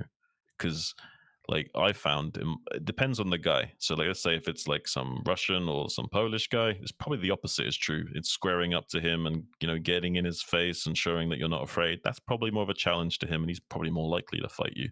But say you're more of a Westerner, like say British or American or something. Usually the inverse is true, and having that willingness to engage and willingness to escalate, because there's this like unsaid uh like rules of engagement between men, especially, which is like, first of all there's talking, then that escalates to like shouting, yelling, or like even some banter kind of goes into that, because you can say nasty things in the banter to kind of be nasty without actually being openly shouting at each other. But then that escalates to pushing, as in like physical touch but not actual hitting, right? So like getting in your personal space, like right up against you, shoving into you either through their chest or actually pushing you with their arms, and that escalates to actual full-on physical violence. So now, if you're in a dynamic with a man and you're just talking to him and you're just being nice, and he's escalating and he's like kind of being intimidating and he's escalating to the more yelling stage, and you're still just being nice and chill, maybe that's okay. But if he starts to escalate a little bit more and he comes into your personal space within striking range of you, and you're still just doing the whole like, yeah, everything's cool, everything's nice, this is not good, this is not healthy. But instead you do the opposite and you kind of like say, well, okay, well, you want to come into my personal space, well, okay, push into me, I'll push into you a little bit. And you start to show him that you're willing to match that energy, and you're also willing to escalate that energy and give off the impression that if things come to it, you're willing to escalate to the full on violence. I guarantee you'll see different dynamics of men. 100%. Well, you're talking about something completely different than what I was talking about. Like we're talking about, offhand comments, shitty things that people say. Like actual Yeah, but threats of this violence still, is it doesn't totally matter though. It different. still engages the amygdala of your brain in the exact same way. Like when you get into like verbal confrontations with people, it activates your fight and flight response in the exact same way. As far as your brain is concerned, there's a potential here for something physical to happen. All right. Well, As I far as your would brain's going. I would say to anyone who's out there who's listening to shit and thinking, well, I got to stand up to that bully, and if they're going to threaten me with violence, I got to, you know, ramp it up to show that I am capable of fighting, or of actual violence to make them back down. I would say you never should um go to that place if you're not trained, like if you haven't done anything to prepare for that. Like so many people will you know f- brush their tail feathers and, like, get up in the other person's face, and get into their personal space, and they don't have an actual clue what the hell they're doing. They've got no idea what's going to happen if they actually get in a physical, a violent confrontation. And it's really dangerous. Like any violent confrontation you get in with someone could actually cause you to die. Like you could die. That's why why your amygdala is freaking out. That's why you're actually like Yeah. panicking. Your heart is beating like a million beats a second, is because you might be in your school, you might be in your workspace or whatever, but when fists start to fly, like literally people can die. It's not a joke. If you're everyone should train martial arts. Everyone should learn how to defend themselves. Like I learned how to defend myself when I was very young. I learned judo throughout middle school, high school, and like I have no concern about some coworker taking a swing at me, because I know how to defend myself. I know how to handle myself. So that's why I feel totally fine with being friendly and nice when people are being assholes, because even if they escalate to violence, like I don't have any concern about, like, okay, we can go there. If you want to go there, we can go there. It's not a big deal. I don't feel like I have to show them that I'm capable of going there. I just know that I can do it. I'm confident. But just so we're That's the clear, ultimate confidence. I don't necessarily mean you have to like engage on the same level. For example, if someone's trying to come into your personal space a little bit, it could be simple as just putting one hand on your chin and the other hand on your elbow, like you're crossing your arms and you're like thinking deeply, because then you've just given yourself like options of like actually like defending yourself if he does do something. And you're also giving the impression that you don't want him to come too close as well. not actually doing anything, but you've just put your arms in like a position to both defend yourself and strike him should it come to it, and also telegraphing that you don't want him to come into your personal space. That's not like trying to escalate things and like, trying to cause a fight or anything. That's just literally defending yourself and like, preparing for the absolute worst. I feel like literally what you were saying just moments ago was um the opposite of what you just said, but okay. Okay, but it requires nuance though. So like I can only speak from personal experience, but I can tell you from my personal experience in every physical altercation I've been in, if I was the times that I were trying not to fight, as in my mindset was like I'm going to do everything in my power not to have a fight here, even so much as like turning and walking away. I've been struck almost every single time. Sucker punched. I've been like punched in the back of the head, all kinds of crazy shit when I've tried to not get into anything.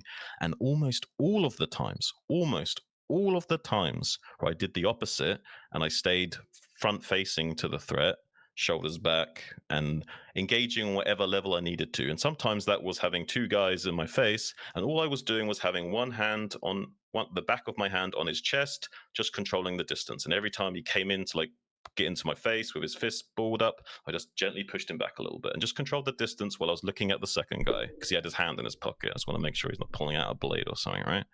I'm not being aggressive. I'm not even baring my teeth or anything. I'm literally just standing there, controlling the distance and just looking at them. You don't have to be aggressive and violent to respond to violence. I just don't see how that's solving anything. What, are you just gonna stand there and then they just keep escalating, or I what are you mean, doing?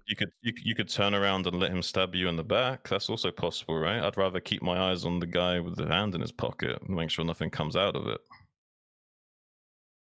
All right, this is totally different from my experience, but this has nothing to do with like well, the original conversation was about people like bullying you in a verbal way, right? Like if Right. there's a lot of nuance to obviously um full on physical violence that But the we point weren't is really that talking about. even in my example, there wasn't yet any physical violence. Mm. It was at the push stage. But here's the thing: it was in the push stage of like entering my personal space with the threat of physical violence. Because most people, especially like some fucking plastic gangster on the street, really they're looking for any reason to be aggressive. And if you show them any kind of like weakness, they see that as an opportunity to take even more advantage of you. That might just be stealing your phone or whatever. They will literally size you up in the street and see, is this the kind of motherfucker that I can get? And they might even test you. They might say, here's the thing, they might test you and say something to you and see if you're the kind of person, based on how you react to what they say, are you an actual like good target? And they'll vet you out. They'll get a vibe for you. And if they feel like they can get you, then they're gonna push you. Then they're gonna try and get your stuff after they figured you out. So sometimes projecting that energy out there of like I'm happy about everything, that can get you into trouble.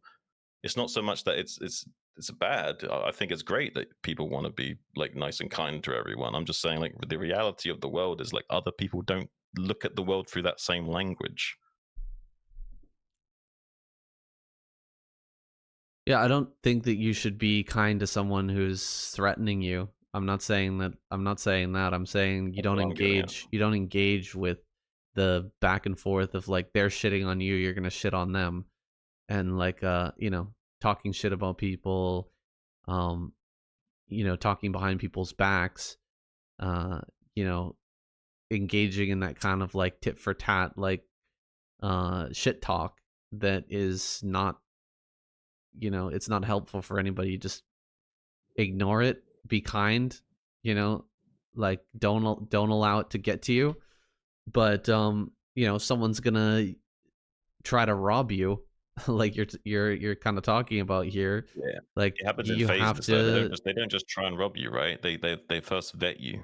They're first going to figure out, is this the kind of guy I can rob? So Okay, that will so happen in the means of like if a verbal you're confrontation or something. okay, so if you're walking down the street, staring at the ground, not paying attention to your surroundings, that's more the most likely person who's going to get robbed, right? Like That's that's the yeah, thing that's that's inviting someone to 100%. rob you. Especially if they got headphones on. You don't the the thing that's gonna protect you from being robbed is not banter back and forth with the fucking, you know, It's psychopathic alertness. robber. It's just looking at them in the eye, seeing their face, like scanning them, and like, okay, I have a description of you. You know, you're walking down the street, you see somebody who looks kind of scary. You just look at them, you know, and like check them How out, long? and then move on. If they How say long do you something, look at 'em? oh, for fuck's sake, man, come on. What are we? What are we? If I say 5 seconds, are you gonna say 3 seconds? Like, what are we? What are we No, doing? You no, no, no, look no, at no. them. You look at No, them. no. I generally got something I would say No, about this particular instance. you look at them long enough to see, their description. You know, if they try to rob you, then yeah, maybe they get your phone. But then you go to the police, you tell them exactly what they look like. You know what I mean? There's a lot of this is nuance why to people these. this is why people rob this is when people rob people, is when they think that there's a reasonable chance that they can get away with it.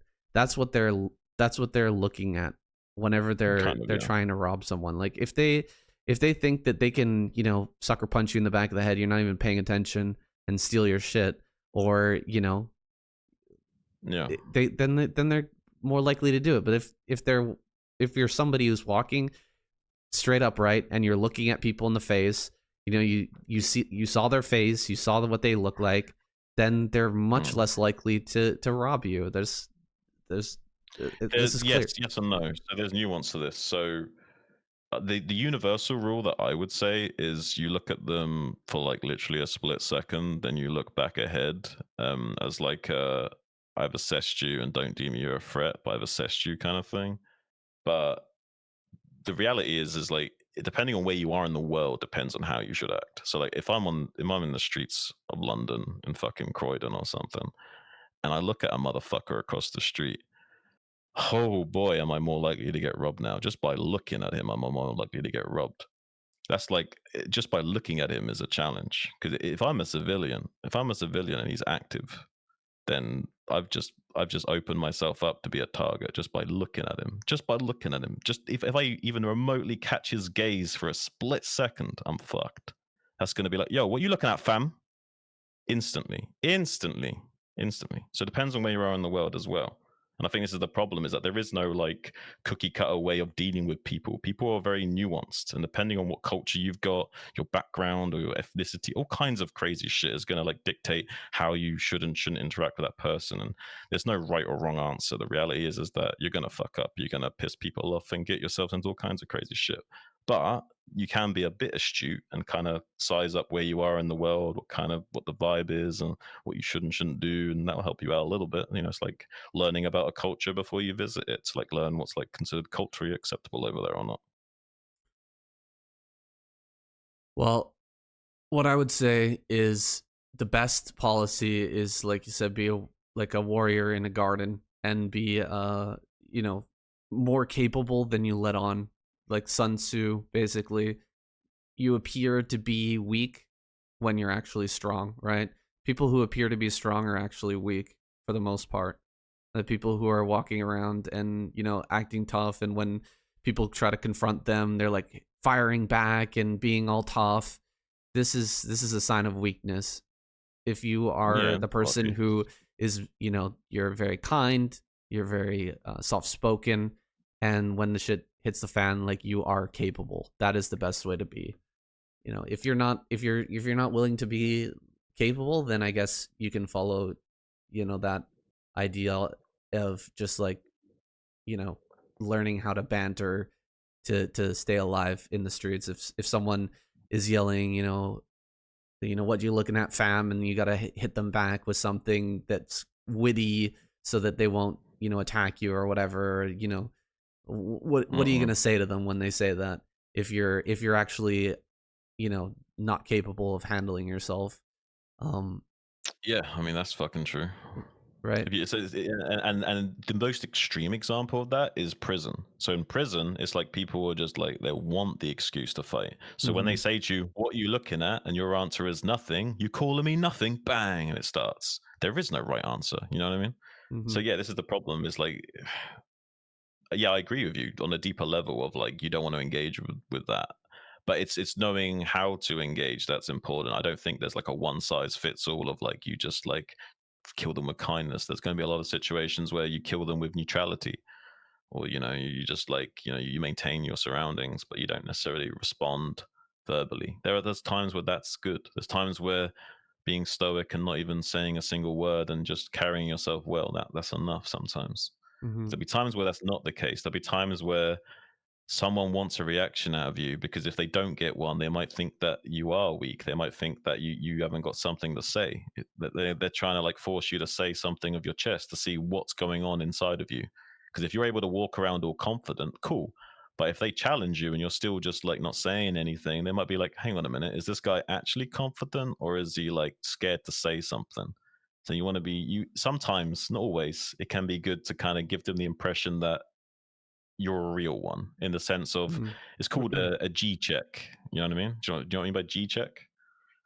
No, but I think I know what you're Okay, talking so about. right, so like say if I like, again, if I was on the streets of London and I was sat at a bus stop and some guy come up and was like, "Why one fam?" And if I look at him, I'm like, I'm okay. How are you?" If I do that, he's gonna know what I'm all about. But if I like engage with him on his level, and I'm like, yeah, what's up? If I just have that same kind of energy when I engage with him, then like I'm passing the G check, because like he's seeing, am I comfortable in his world? Hmm. He can gauge that from my response, and I'm making him comfortable by also showing him that I can interact with him on their level. Whereas if I do act more stoic and reserved, that might make him uncomfortable. He might be like, "Yo, is this guy a fucking fed or what?" I don't know why, if you thought you were fed, that would be bad. You're just at a bus stop. But Doesn't matter. Maybe he's involved in some shit and he's paranoid, and he might be thinking like, "Yo, is this guy a fed?" That's all that matters. well, If he's just you're not trying to like buy drugs from him or something, right? Like you just maybe he he's deals drugs. he's Maybe down he to deals drugs and he thinks that you're onto him or something. okay. Well, Anything's that's quite the possible. situation. But I would say Or he like might just not let like let feds. He might let's just not like feds. let's just talk about like what you were talking about earlier with like the slow escalation between men when there's like the pushing, the yelling at each other, that sort of phase. Um I've found from my experience the best way to like de-escalate the situation is to like skip phases. Do you know what I mean? So like whenever I've been in a situation in high school where there was like that where there was people they're saying something rude to you and then they start yelling at you, and Mm. before they even get to the pushing phase, I just get ready to fight. Do you know what I mean? Like I just take a fighting stance and I go, okay, let's go, let's fight. And they're not ready. They still got a few steps left. They want to push you, they want to get around, they want to uh go through those moves, maybe getting close enough to like sucker punch you or something like that. You know Yeah. what I'm saying? So Mhm. once we're at the yelling stage, it's like, okay, this, I know where this is going. This is gonna become a fight. So like, you want to fight? Let's do it. And then at that point, usually they're not ready to get to that stage yet. They're they're kind of put off by your willingness to That's go to that kind of fight. my original point. And then That's like, kind of what I okay, was getting at earlier. they're gonna be like they're gonna step down pretty quickly. But Yeah. this is, you have to know how to fight. Like you have to be confident that you can I kick their mean, ass. Like there's no, just to know.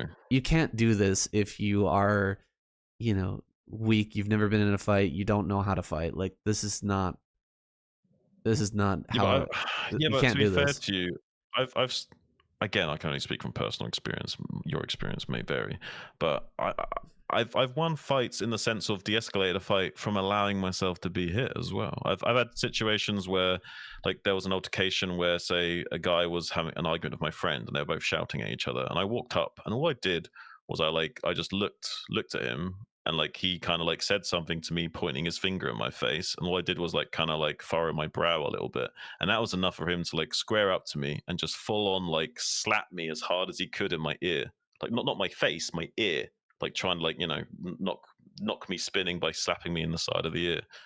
And I literally just took it without any reaction, and then just got in myself into a fighting stance. And he went to cock up another slap to the side of my head, and all I did was just kept squared up to him, ready to fight. And he went to throw it, stopped, didn't throw it, went back, relaxed. I relaxed, and then I offered him a chewing gum, and then he was chill. Okay. And I didn't even need to fight. I literally just showed him I was willing to fight. I ate the first one. I was willing to take a second one and then go, just Right. by showing him that willingness, like you say. And I Mhm. don't think you need to learn how to fight. I think you need to learn how to be hit and not be scared of being hit. Because the biggest issue with fighting is the fear of being hit, and everyone's got a fucking plan until they get hit in the face, like Mike Tyson says. So yeah, you can be a trained fighter and stuff. Yeah, fighting's dangerous. You don't want to fight. You should do everything in your power to avoid fighting. But sometimes the only way to avoid fighting is showing a willingness to fight. And that's Mhm. the kind of thing we're trying to get at here. Right. I mean, you did get in a fight. You got hit. So, I Yeah, mean, but I what? wasn't scared of being hit, and that stopped the fight. Mm, If I show if I flinched or went when he hit me or something, maybe he's gonna be like, oh, this fucking pussy, and start bitch slapping me up.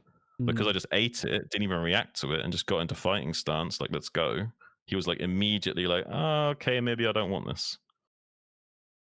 So is this the advice you would give to people that you need to just What advice? get smacked in the face and not react? No, I'm saying like if it comes to a situation where someone's gonna like physically like assault you, if they punch you in the face, I would say immediately flee the situation or immediately punch them back. But in a situation where it's kind of like a half and half, where maybe it's a misunderstanding and they thought that you were squaring up to them to fight, and they went to like bitch slap you or something, yeah, I would say I'm just going to eat that shit. Show them that I don't care, and that I'm willing to escalate. Because to me, like the bitch slap isn't that big a deal. Like getting slapped in the side of the head, I mean, sure, it maybe hurts a little bit, but not really. I mean, it's nothing like getting punched in the face. Mm, Seriously. sure. And I don't want to hurt anyone. Like, I don't, I've had fights where I didn't even hit them. It literally was just me tackling them to the ground and saying the words, I don't want to hurt you. Because I don't want to have to do anything too significant to stop the fight. I don't want to have to punch someone in the face to stop a fight. That's going to be my last resort, even when it does get physical. Right. No, I haven't really punched anybody in the face either. Not much. Just just taking them to the ground is pretty. Uh, it's more than enough in most That's all you situations. need usually. You don't have to to physically punch someone in the face. Just take them out in the sense of like go low, get your arms around their waist, maybe like put your leg behind their leg, and like try and sweep up their leg a little bit to give you a bit of leverage, and take them to the ground, pin them down, and just try and subdue them that way. Well, I don't know how we Yes, got you should probably how we have got to some judo this, training but or something, but mhm. but yeah. None of my arguments are like people berating me at work ever got to physical violence, and I didn't think that it ever would, because you'd just get fired immediately. Like when there's no threat of physical violence, because the person would just literally be thrown out. They would lose their Mm. job. Um, But that's why it's important to it's have the different. verbal teeth, because they know that there's if you don't escalate verbally, then they got like a get out of jail free card, because they know it's not going to go physical. And if you've not got the teeth to be verbal, well, then they've just got free reign over you. No, I think opposite. Like there, if you go verbal, there's no limit to how far you can go, because there's no like threat of violence, so you can just keep going and going and going. And if you keep going back and forth at each other, like there's literally no end to it. Do you know what I mean? It just keeps getting worse and worse and worse and worse. I think the opposite could be true. I think that if you don't give them a little bit of teeth, they might go worse and worse and worse and worse because you're not giving anything back. I think that people that doesn't really make sense. Everyone like if you just keep getting worse and worse on one person in a social setting, like That's what nobody happens though. eh, like what do you think everybody else is going to think? That you're just hammering away at this person, you know? Are you really like are you willing to be like the have the image of just being a complete asshole? You know what I mean? If that's fine with you, then I guess then But it usually doesn't happen in isolation. Usually those people are like giving everyone shit and blah blah blah. But that's just the thing, is like the other people that are giving them shit back don't get it as bad. And the fish that's easiest to get picked on usually gets it the worst. It's like being in a poker game. Like if you're the weakest player at the table, well, guess who everyone's gonna be eyeing up like a shark. I think if you're engaging and like going back and forth with the person, then everyone at the table is thinking like, "Oh, this is something that they want. This is something that they asked for." You know what I mean? Like they're a participant. You know. Whereas No, if you're I not, think the inverse is true. If you're gonna call their bluffs more, then they're gonna be less likely to bluff you. no, I'm saying like in the eyes of everybody else who's not part of the dynamic of you and that other person is gonna see you as not a like that you're not being like uh attacked. You're part of the back and forth. You know what I mean? And Yeah, whereas but if you're not engaging, then it's just like that person is just a pure asshole, just shitting no, on I you. get what you mean. I get You know what what I'm you mean, saying? and yeah, like that can help a lot. That can help a lot when you Right. like, especially if it's like less the fewer people are involved, the better. So if it's like a three-way dynamic where it's just one other person witnessing this one person treat you in this way, and you're not reacting or doing anything to instigate it, then yeah, of course. But usually these things don't happen in such linear ways, and there's lots of times where it goes on behind closed doors or something, where it's just like more or less just you and this other person are able to see this interaction. Mm-hmm. And also, like, I don't think you should concern yourself too much with the opinions of other people. I think that in itself is a trap. Well, I mean, right. But if you're in a work environment, the concerns of other people, for instance, your boss, someone who controls the As it relates fate to your of job, you and yeah. your job and the other person's job, you kind of But need to again, pay attention to but only as it their relates to your job, their not the understanding of the social dynamics. situation, right? Their understanding of the situation is important. As it relates to your job. Mm-hmm.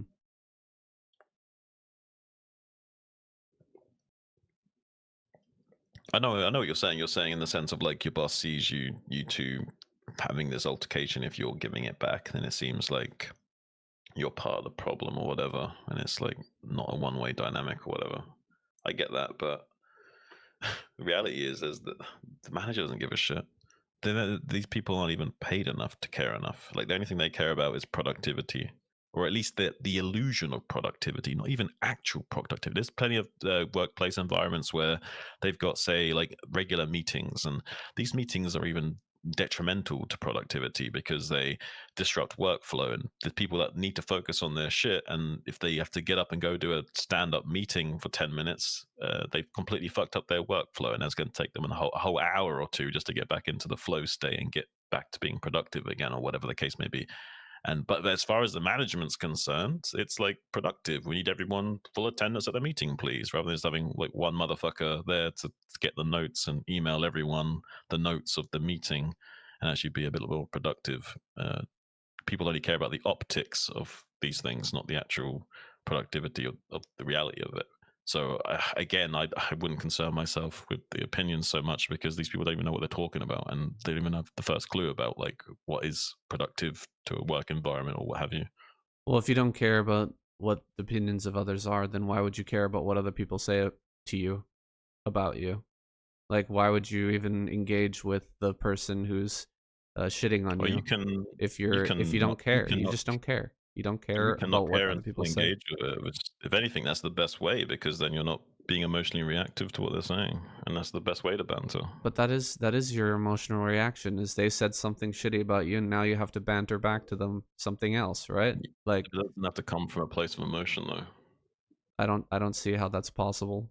If you're coming like If Because you're if you're not really attached, detached, because if you're not, because if yeah, that's the thing though. If you're not attached to it on an emotional level, then how do you have an emotional reaction to it? what? If you're not attached to the opinions of that person, how could you have an emotional reaction to it? Right. So then you don't have an emotional reaction to it. You don't So then you say can anything choose to it about so it. then you so when you engage with them, you're If not you don't react then you're engage, if you don't engage, then you don't have an. If, okay, but let's how say how for can the you purpose of this engage with argument, them if you don't have any emotional reaction to what they said? you don't need to have any emotion. There's people out there that are like literal psychopaths that are devoid of like any kind of like emotional Oh, they have connection like that, and emotion. They don't have the emotions that we they have recognize, very but they have limited range of emotion though, yeah, right? they They have don't. anger, they have frustration, right?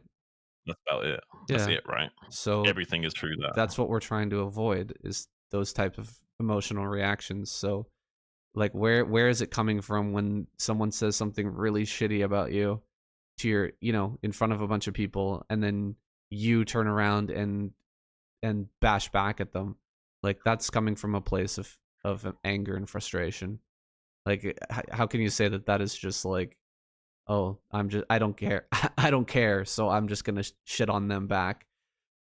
You know what I mean? I guess it depends on how you're shitting on them as well. Like if you like yeah, if you seem emotionally charged when you're doing it as well, If and you you're like seem really shitting emotionally on them, charged, why do you care about what other people think about you? That they I'm saying seem other how you people. I'm seem. saying if other people seem that right, Right. So why do other you people why get do you that vibe care of about you. Then I guess. what other people's vibe, what other people get the vibe from you that you seem emotionally I don't. charged? I'm speaking from your what you're proposing. I'm speaking from that lens. Yeah, I know, I I know. But like you're not like the you're not recognizing that literally when you bash back at somebody, it's coming from negative emotion, right? Like whatever they said to you affected you, so now you're hitting back at them.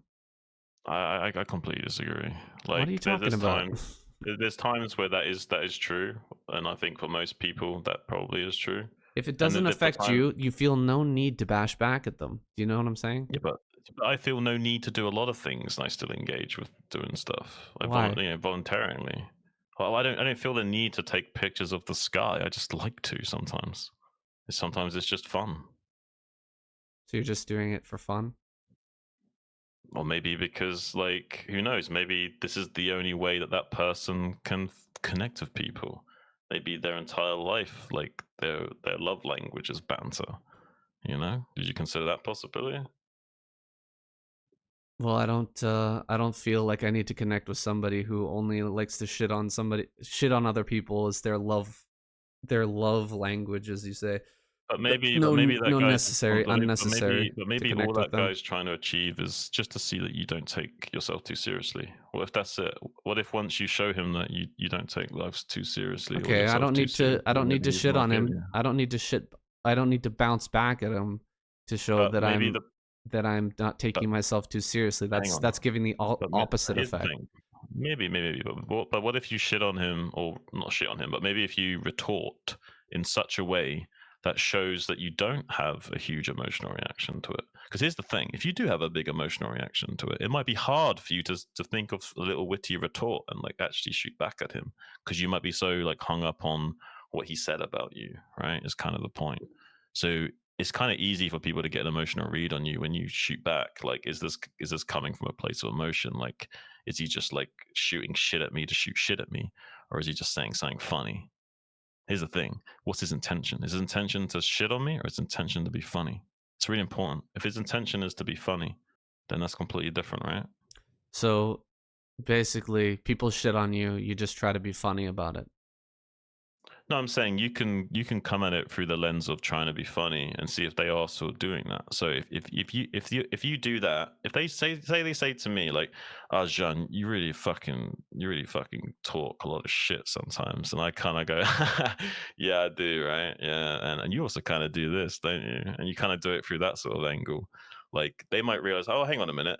One, he doesn't actually like take himself so seriously, and he's like able to like run with what we say about him and realize that yeah, he knows that he's human and fallible and he doesn't take himself too seriously, and he's also willing to shoot shit back at us and show that he's not like getting super butthurt at the same time. I feel like that's more powerful than just like being stoic and not engaging, because I feel like you'll miss out on a lot of potential connections that way. I'm not talking about they're just, laughingly back and forth. I'm talking about like people being actually mean to you, like someone saying like, "What are you, a fucking idiot?" Well, that's not, that's a bit different. This is what I'm talking about. Is like people actually like shitting on you, not making a joking like, haha, that's funny. Like they're actually like right on crapping on you. Do you know what I'm talking about? You're not gonna make a joke out of that and like have it be funny. Well, You know what I'm saying? this is the thing, is that you have to like be more specific about the context, because originally you were talking about it from like a lens of like, shitting Oh, on you, but yeah, like yeah, with a shitting on banter you. Like lens. I was talking about a coworker of mine who he was getting shit on a lot at work. People were crapping on him and treating him badly, and then he, started like shitting on them and throwing it back at them, and then he ended up becoming the person who was like the worst at shitting on all the new people. Anyone who came into the company, he would be really shitty and annoying to them and like super negative, um kind of like Right. tearing everybody else down, and then he tried to kill himself because he was in such a bad situation. He became part of the crew of people who are really really shitty, and that made Well, him completely depressed and I maybe self misinterpreted what you mean by self-hating. shitting on, because I was talking about the banter stuff and you were kind of running with what I was saying. So I assumed that you were also meaning it in like a banter sense, not like literally, oh, you're a complete dumbass kind of like attitude of like not even trying to make it into a joke or banter or All anything. right, well, I'm talking about a toxic workplace. And this is a place that I ended up having to bail out of. It's so horrible. Like I'm not talking about like, oh, they're just joking around, having a good time. They're fucking hating on each other, shitting on each other, really, uh, you But know. this, yeah, but I guess I would actually need to see the dynamic to fully understand what you're saying, because So what I'm people have saying different. is when people are shitting on you, you don't engage. There's no reason to engage with people who are shitting on you and like throw shit back at them, because I mean, if it's a funny thing, if you're just hanging out and you're all friends and you're bantering, yeah, that's fine. I'm just saying, if there's people who are treating you badly, like really badly, there's no reason to try and throw it back, because you're perpetuating it. You're creating it in your own life. Like you're putting out the same energy. Right, It's but really bad. It's not good. You gotta. my orig- my Uh-huh. Go ahead. my original point was just that you shouldn't show that kindness to that. Is that if someone is genuinely shitting on you, you shouldn't treat their disrespect by being kind to them. And I get what you're saying about like the optics of the outlooker looking in, but that's just weakness to let someone walk all over you and actually genuinely disrespect you and like show them kindness back is only weakness, and that's what the imagery will be projecting out into the world on at least a subconscious level. No, I So I don't think agree I with think that you're wrong. philosophy. I think you're wrong. I think that showing kindness to the people who are the worst in the world is like the most real strength that there is, man. That's strength, emotional strength. Like you're satisfied with yourself. You know that you're living correctly in accordance with nature. You are, a strong human being emotionally, and if they're gonna go to physical violence with you, yeah, you're ready to take that on. But like there's Sure. nothing that these people can say that's gonna actually tear you apart. You know what I mean? Like literally, look, Shin, if you say something to me right now, there's literally nothing you can do, or there's nothing you could say that will ruin my life. Do you know what I mean? Like there's nothing Yeah. that's gonna actually tear me down, because I'm No, I fine. Like imagine not. If you said something really fucking horrible to me, then I would just not return it and I would just disconnect from you. You know what I mean? I would just say, Maybe, but I "Okay, think I could still we're make you we're done." angry You know before what I you mean? disconnected, Okay, right? yeah, you make me angry, but I'm not going to retort to you. Do you know what I'm saying? I'm not going to turn around and give you back the same energy because I'm not going to go to that level. You know what I'm saying? Do you Mm. understand what I'm saying now? There's no reason for me to go down to that level because there's nothing you can say to me that's going to and even if I'm a victim, okay, if I'm even if I am I if everybody in the podcast or everybody in the world thinks that I'm weak because I didn't respond to the shitty thing that you said, I'm still in my mind, I am still the you know, I'm doing the right thing. I didn't say the bad thing. Like I could have said whatever came to my mind, but that's not the right thing to do. I did the right thing. You know what I mean? Yeah, but who gets to decide what the right thing is? Well, the right thing is I mean, if you are shitting on people, are you really doing the right thing? I think everybody knows what the right thing is deep down.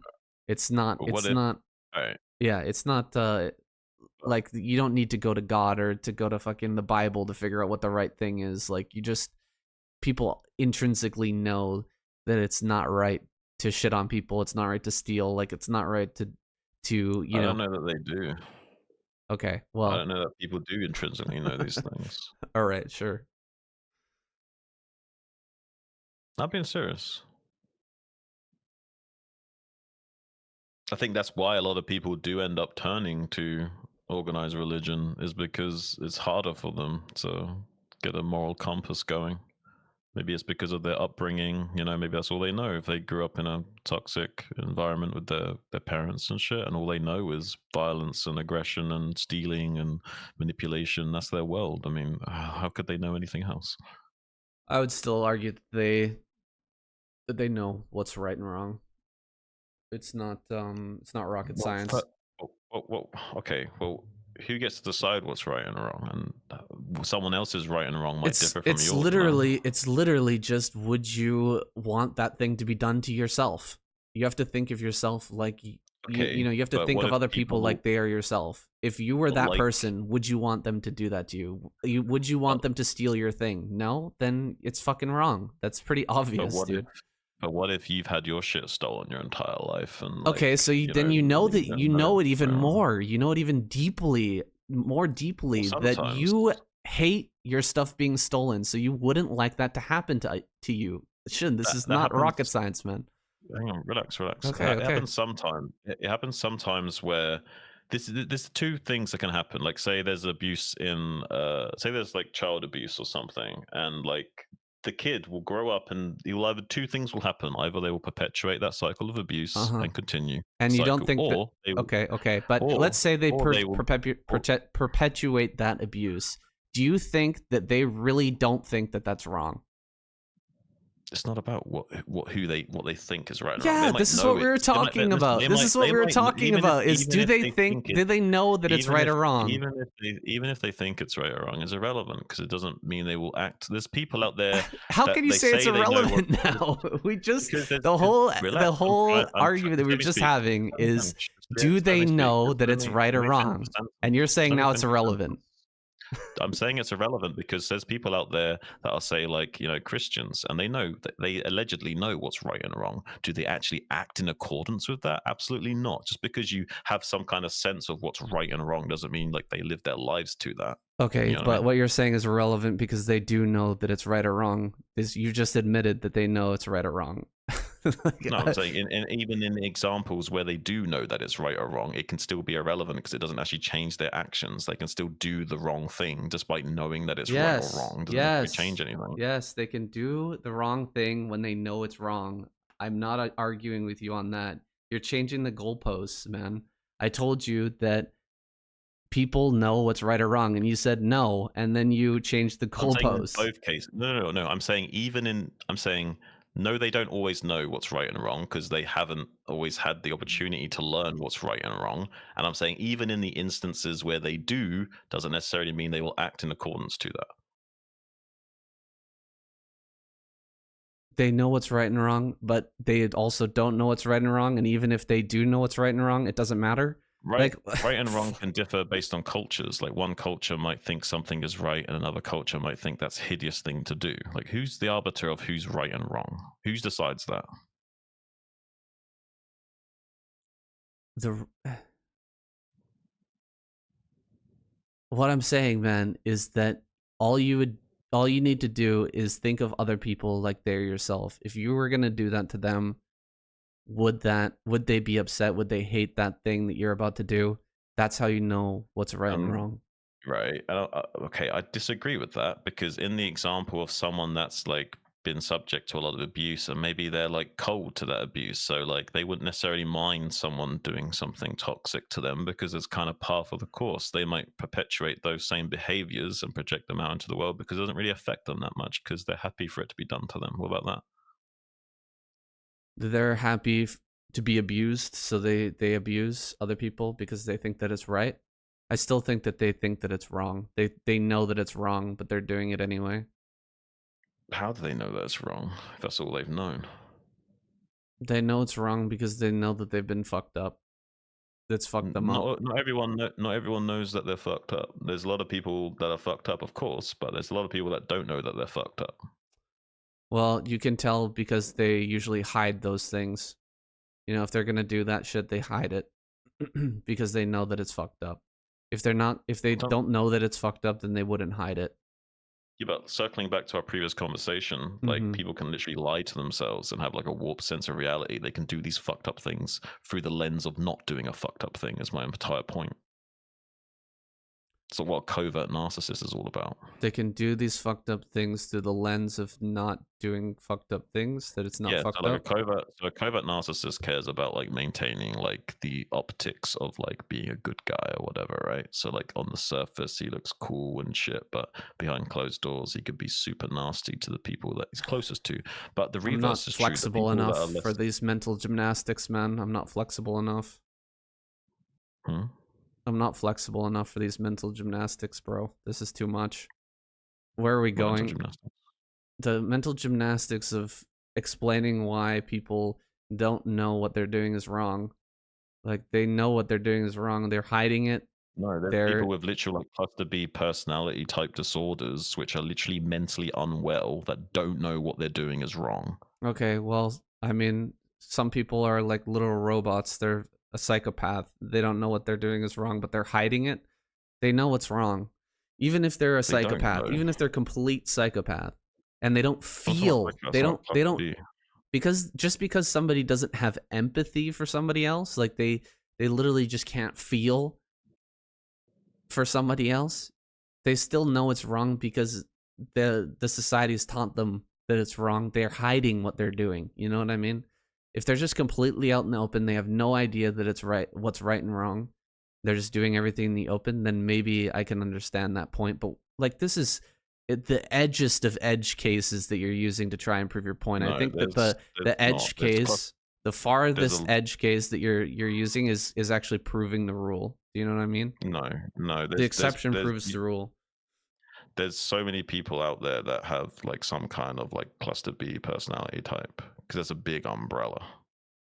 Like there's so many people out there with like borderline personality disorder or bipolar disorder or narcissism, borderline personality disorder.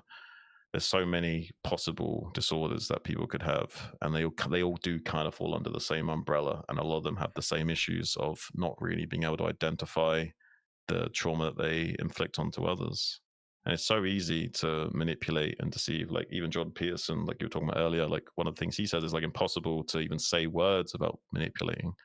Just to speak is an act of manipulation, and it's so easy to think that you're doing something in good faith and with good intentions, but like we were saying earlier, like these good intentions lead to hell, and like you can sit here thinking that you're doing something that's morally just, but actually maybe doing something to someone's detriment, but through the lens of thinking that you're doing something right. No, I can understand that. If you're doing something you think is right and you're actually harming other people, that's I mean that's That's what I'm happens all getting the at. time. Happens all the time. But Happens to us all. uh-huh.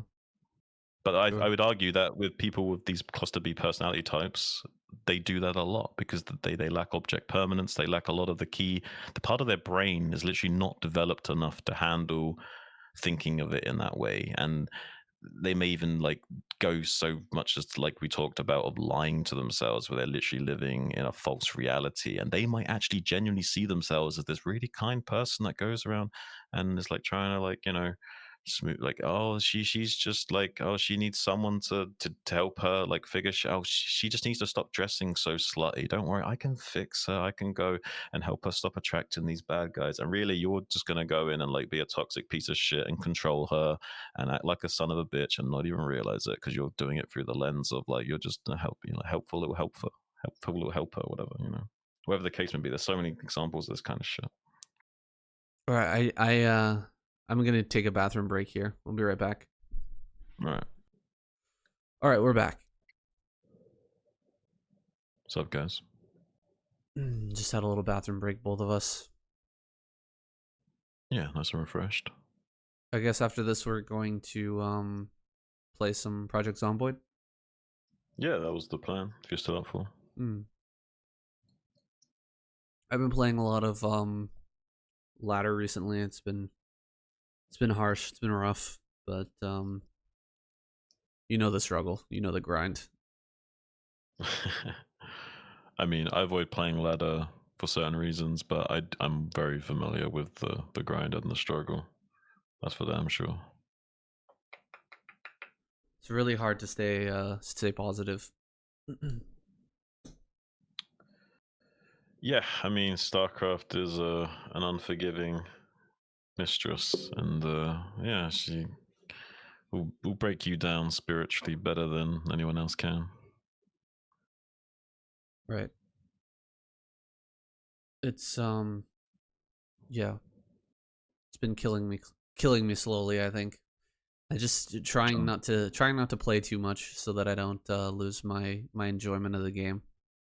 So, what do you find from your perspective? What do you find difficult about how to like maintain that like stoic composure while you're playing StarCraft? Like, what talk me through your like emotional state while playing, and like what difficulties you've had, and tell the viewers a little bit about your experiences with the struggle. Well, StarCraft is such a game that's built on like a lot of very critical moments that you're building up to throughout the game. So, there's a lot of like key things that you need to put together in order to hit a certain build or to defend a certain attack. And the things that really trigger me, that make me frustrated, are when things that I know are going to happen um, end up happening and kind of ruining my game. Like for example, like we had a situation where I sussed out a opponent's build. A Protoss player was gonna hit me with a massive timing of zealots, and I know that it's coming. Yeah. And so I've got all my buildings in position. I've got my build set up right. I know exactly what I'm doing. And then the last building that I need to place to complete my wall doesn't doesn't build or gets blocked, and then can't quite build in time. And then the zealots get in and ravage my main, do a whole bunch of damage, and it's like Right. very frustrating that I wasn't able to, I was able to conceptually understand everything that I needed to do in order to find myself in a good state. And then now I'm in this horrible state um, because, I missed one thing, one small part of the whole puzzle was Right. missed. And now I'm in this horrible, situation where I have to kind of like slowly bail out bail out the water, and I'm so far behind. There's almost no chance of winning. That type of situation is what just kills me. Is where there's a million different pieces going, and all of them are being juggled correctly, and then one of them, falls, and the entire structure breaks. The house of cards falls apart.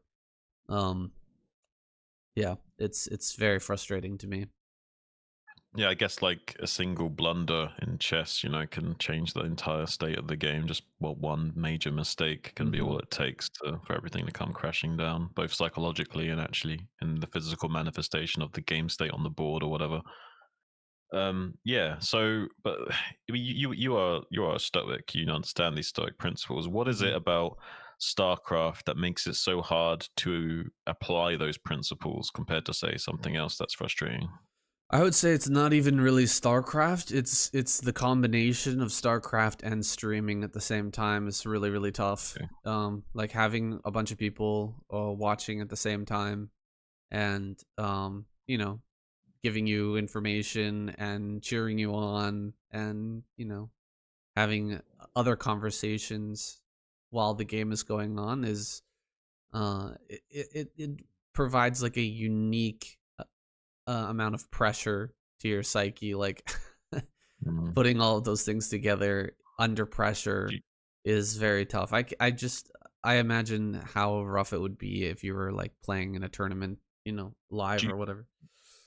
do you think that so the main frustration stems from a need to perform, like a performance based anxiety, where it's like you feel more frustrated because of that pressure, precisely? Yeah, it's a combination. It's like my own expectation of what I can do, and then Right. my like the performance aspect, and then like the the disappointment of putting everything together except for one piece and then everything falls apart. Do you know what I mean? And Yeah. the other part is it feels like I know that it's not totally true, but it feels like the opponents don't have those same struggles in a lot of ways. Like the way that I know there's a lot of things that are like balanced. Um, there are things that like can go wrong for a Protoss player that can suddenly cause them to lose the game. Do you know what I mean? But it doesn't Yeah. feel that way when I'm playing. A lot of the time, it's like there's a million things that if I have to control, and then if I mess up one tiny thing, it's like the game is over for me. But if they make a mistake, it's like, oh well, they just still get damaged. They still do well. They just a Well, click or whatever and press storm, and they kind of just get out of it. It's not really a big deal. do you think there's some perspective bias going on there, or do you Oh think yeah. it's literally like a balance thing as well, or do you see No, it as like a perspective bias? there's perspective bias. I'm also not doing a lot of like rushes and stuff that can kill as a Protoss player really early on. Right. So it's like I'm not putting the pressure onto them to have like those situations where they're just gonna lose if they make one mistake. And that's Yeah. kind of by my own design. Like I'm trying to put myself into a position where I'm you know, perfecting my own game. I'm not skill checking them every single game and like seeing if I can get a quick win. You know what I mean? Like Right. I'm Right. trying to have them put pressure onto me so that I can perfect my game. It's kind of like I'm training I'm using them as a training tool. Like a random game generator. Yeah, yeah, yeah. It's like yeah, it's like I'm boxing with somebody, but I'm only defending. You know what I mean? I'll Yeah. only defend for the first like 45 seconds. So maybe they get a hit on me that they shouldn't get. Um and then it makes things really hard for me, but I'm not taking any strikes at them. So like yeah. I'm getting what I'm getting what I asked for kind of, but it's just it's frustrating to not meet my expectation and to feel like I'm not performing properly. Yeah, on stream. Now, It's frustrating. I feel like this a lot of streamers fall into this trap. I think Artosis is probably like the antithesis of this, in the sense of they play in a very cookie cutter way. I don't know if Mhm. that's because of the stream. Like they want to do like one style and like keep it simple so they can be more focused on like the chat or something. I don't know if it's like coming from that lens where they want to like, simplify the streaming experience from their perspective. Mm. But it does seem like streamers have this tendency to like fall into like a very specific way of playing, and that but at the same time caring about performing and doing well on the stream, that it causes this like weird frustration where they're creating the problem that it is making them frustrated. Like if they play, like say Artosis like plays and he like doesn't expand much, doesn't scout much, he stays in his quadrant of the map the entire time and like just plays like siege expand or whatever, and like just plays a very linear way every time, and then it like goes all to shit every time because he's like playing more reactively to the other guy throwing at him stuff. Like you said about like playing in a style that's like letting them be the aggressor and Hmm. reacting to that, and making sure you're dotting your I's and crossing your T's. I feel like that happens a lot with streamers where they're playing in these ways. I don't know if that comes from a place of like wanting to simplify the stream experience and like playing in a more linear way that's giving you some more attention that you can spend looking at the chat, or I don't know. Like, what do you think? For me, it's about just improving. Like I'm trying to improve. Like I know how to do a Hydralisk bust, and I know how to do a 973. The thing that I'm trying to learn is to hit these macro and like have Mm, all the different spinning plates going at the same time. Um, right. there's not that many spinning plates on a 973. If I just do that all the time, I'm going to get myself to a really high rank where I don't really belong. You know what I mean? Like I need to get a little bit better at spinning all the plates and then throw the 973 in there when it's needed, you know what I mean? When it's necessary, when it's like a really perfect situation to utilize it, rather than relying on it to get wins quickly, you Well, know what that's I mean? just it. I think like the real way of improving is identifying what your opponent is doing and then using the right tools for the job. But getting good at identifying when it's time to do that. Like Mhm. there'll be a time where he'll do a build where it's like easily punished by either three hatch Hydra or four hatch Hydra or whatever the case may be. But it's not like you have to play that way for the rest of the game. Like you can turn a three hatch Hydra into a five hatch Hydra and so on. Like you don't have to obviously stay like dialed into that cheese to finish the game. Could just be like a pressure build to like get going and get an advantage and then go into your normal play. Mhm. But yeah, I think that to be a really good player, it's all about identifying the game state and knowing what you need to do as quickly as possible. And sometimes that involves like scouting early, realizing, oh, this guy did two gate into expo or whatever, and then being like, shit, if I just step back and macro here, I'm actually fucked because then he's gonna like actually not be punished at all for like what he did or something. And that's the thing, is like there'll be times where your opponent's doing something super greedy or like something that you could react to and could punish, and if you don't punish, it's like you're putting yourself into a weird game state where you're making it harder for yourself. And yeah, in a way, you can improve your macro and stuff if you do care so much about the deliberate practice of only focusing the macro element or whatever. But the reality is to be like a really good player, you have to be really good at the nuances of those games where it's like sometimes I have to just shift into like, right, I'm going to try and kill him in the next 2 minutes. And so you can't kill him. Say he does the correct response and he makes six cannons and has shit tons of army, and it's like, okay, I can't bust him, but I can contain him. So then you contain him and you make lots more hatcheries and you go up to your standard six hatchery production that you would anyway. It's just that you got there in a different way. Mm. Yeah, it's tough. And it's tough to do all that when there's people like chirping in your ear as well to like think Yeah. tactically and like really think about the game state and think about what the opponent's doing. Um, there's just a lot of noise going on in when you're streaming and trying to play at Yeah. the same time. So I find it hard, but I think I'm improving over time. It's just sometimes it feels like I'm going backwards. Like some days I just feel really hard to micro, and then I start losing games that I shouldn't have lost if I was performing properly, and it Yeah. feels like I'm slipping backwards. Like we're going down, um, back with Well, yeah. That's really frustrating for me. But I know that there's good days and bad days for everybody, and the yeah. bad days you got to learn I, from as well.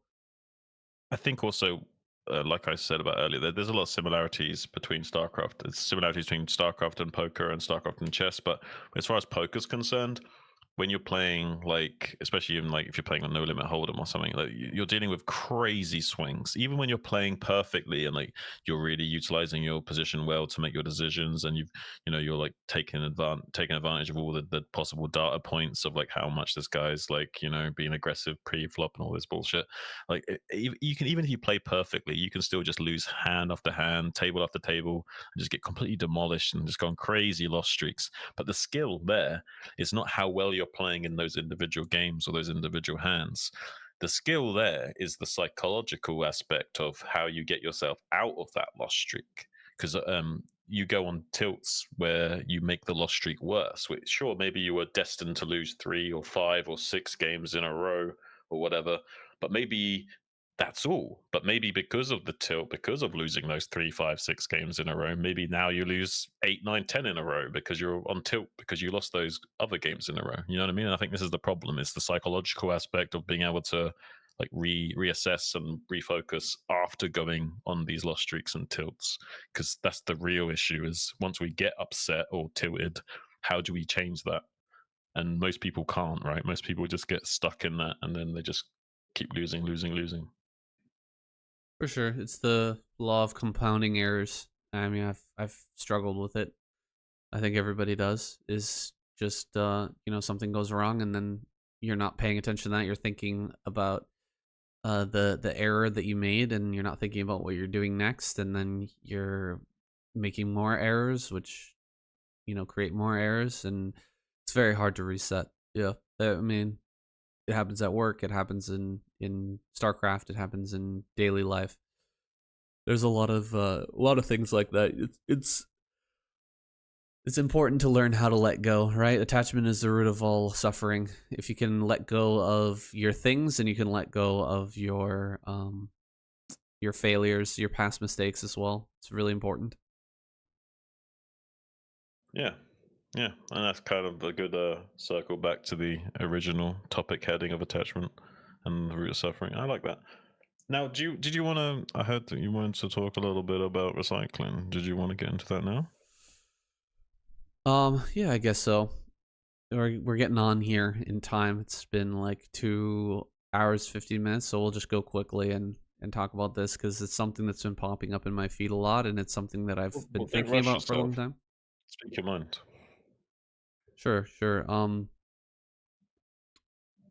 I've been hearing this a lot for a long time. Is that basically plastic recycling is complete dog dog shit. It's not Yeah, I real. agree. There's like a 2% of plastic that's been made has actually been recycled. Most of the Yeah, plastic just ends up in the ocean or ends up in underground or burned. Here in Japan, they just burn all their plastic and they make a lot of it. Everything is in plastic. It's kind of horrendous, actually, how much plastic they use here. Like each individual cookie, when you buy like a box of cookies, the box of cookies is surrounded by plastic. There's plastic like a little um the tray of cookies, and then each individual cookie is in a plastic wrap as well. And it's like there's so much fucking plastic, it's insane. And yeah, they're just burning it all here because they don't have land for landfills, right? So um it kind of insane. I think it's one of those things that we talk about it um from the past, where people will look back and think like, how the hell did they uh, think that like bloodletting or something like that was a good way to treat illness, or how the hell did they think that like shock therapy or like a lobotomy was a great idea to treat mental illness, um or like lead. Like, how the hell was everything made from lead paint, lead this, lead that? Like, why did people think that that was a good idea? And what are those things in that are happening right now in our lives that are just going to be looked back on in the future as just a terrible, terrible idea? And I think plastic is one of those. Like, we're learning about phthalates and stuff like that now. We're learning about the plastic leaching into your food and into your water and into everything, yeah. like the chemicals, Microplastics. microplastics getting into your body. We're eating a credit card worth of plastic every year or something like that, right? I It's don't know. going into your body. I don't know if that one is true, but it is true that we got loads of microplastics in our body. Loads of microplastics. And um the ocean is getting filled up with plastic. And the only thing that's been pushed to us is this whole recycling thing, right?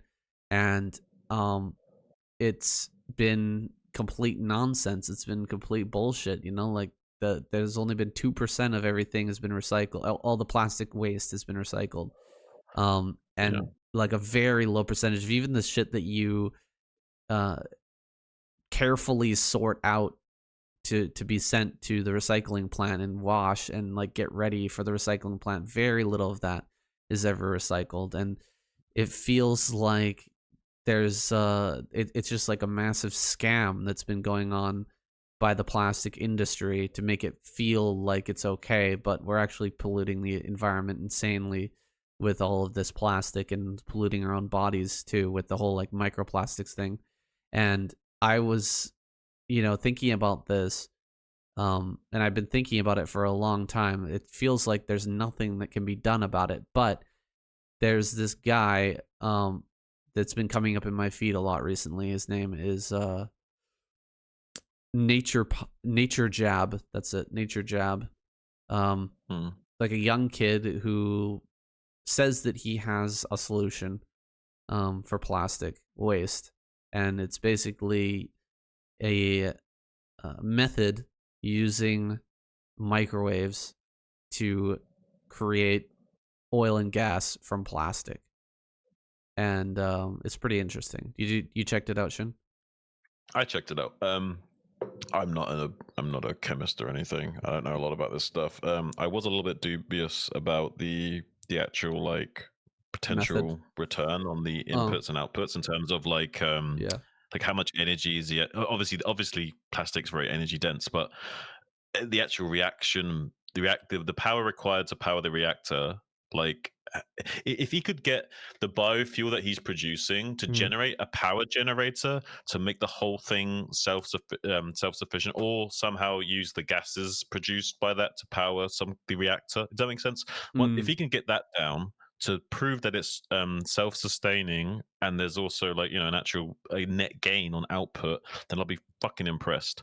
I haven't seen that yet, so I don't know. I'm a little bit dubious, a little bit skeptical because I haven't seen a lot. I haven't done a big enough research. I only checked out a few of his videos, a little bit cursory glance. I will admit I do not know what I'm talking about. But yeah, on a surface level, it does seem like he's onto something. But I need to see a little bit more to be like really blown away by it. But it does seem fucking interesting. I'm actually interested about the angle that you came at the recycling thing. I didn't think that you were going to come at it from that angle right out of the gates, and some of the points you made are actually going to be some of the points I was going to make. I actually thought that I was going to have to be a little bit devil's advocate and say the other side a little bit more. But you've actually attacked it in quite a good way. Yeah, I would actually go. I'd steel man you even further and say like I think like the traditional recycling is basically a scam, and also to like give you the consumer the perception that you're not this piece of shit that's polluting the earth. It's literally just for optics to make you feel better about, oh, you put your bottles in a separate bin, oh good for you. Like, yeah, you're not as much of a toxic piece of shit that's fucking the world up. You know what I mean? It's kind of a little bit of that as Mm. well, to kind of give people this false image of like, oh, I'm doing my bit. I got this feeling. Reality is, yeah. Yeah, I got this feeling right as COVID was happening. I got this feeling like, and I was thinking about making a video about this actually, but I don't know how to frame it. And I was thinking that government, uh, since COVID and before COVID, um, but since COVID really especially has been uh really focused on putting the blame basically for everything on the consumer. Do you know what I Mm-hmm. mean? Where the consumer is really not responsible for any of this shit. Like there's and recycling is a great example of it. Like basically there's so much plastic waste that has nothing to do with the consumer, right? There's huge amounts of plastic waste. Right, Most of the right, that's plastic true. waste is coming from these like massive industrial uh companies that are just like, for example, I was working at a furniture store and we would throw out, an entire uh, garbage bin of plastic every couple of days because we're like unpackaging all of this stuff sent to us from China. That's everything is wrapped in plastic. Just massive garbage bins full of plastic every day. Like there's huge plastic waste that's coming from just businesses, and the ones that are responsible for regulating those are the government, right? The government can decide Right. how much plastic is enough plastic, like how much is too much, right? For these companies to use, and like how, how much are they allowed to throw away, how much are they allowed to use? But instead they are using their power and using things like recycling to put the blame onto um the regular consumer. So it's like, why is why is the ocean fucked up? Why is there so much plastic in the environment? Oh, it's because you didn't recycle everything, like, or not just you, but your fellow man, like everybody around you is not recycling enough, you know what I mean? Instead of like, well, wait a second, the government is really not regulating this properly. They're kind of like fucking up and, you know, uh, pushing the blame onto us. It gets the normal average person to like look inside of themselves rather than at the policies that are actually fucking everything up. Yeah, no, I can agree with that. I mean, I guess I could devil's advocate a little bit and give you a tiny bit of pushback and say, well, hang on a minute, like the people are in a way enabling that behavior because if they wanted to, they could vote with their feet and not like give money to these companies that are operating in this way and Mm, enabling that kind of behavior. There is a little bit of that as well. I think you could say that maybe there is a little bit of responsibility on the consumer, but I think, like you say, by and large, that there isn't that much. I think a lot of times it is the policy and the lobbying that's at fault, and obviously the blame is everyone's going to deflect blame, and the hmm. last thing to do when things go to shit is to assign blame, and yeah, Yeah. it's easy to point the finger at the consumer in this case. But as far as this whole recycling thing's concerned, I don't really see like an easy solution either because like there's no financial incentive to really do anything about it. I mean, if anything, everything's done based on optics. Like the Hmm. things that are done about it are literally just to look good, like you're doing now. Now it's now trendy to look like you're being environmentally friendly. You know what I mean? You don't actually have to Hmm. be that environmentally friendly, just as long as you appear to be. And that's why you see on the packaging of shit in supermarkets, like all these. Same with anything. If they want to make the food look more healthy, they'll be like green with like vibrant colors and everything. To kind of package it, make it seem like this is a healthier option. It's the same with anything, with cycling included. They kind of appeal to the humanitarian in us by like making it seem like these companies are actually doing something more ecologically friendly or whatever. But the reality is usually not that much, and usually No, only for the benefit of appearing to be. no, it's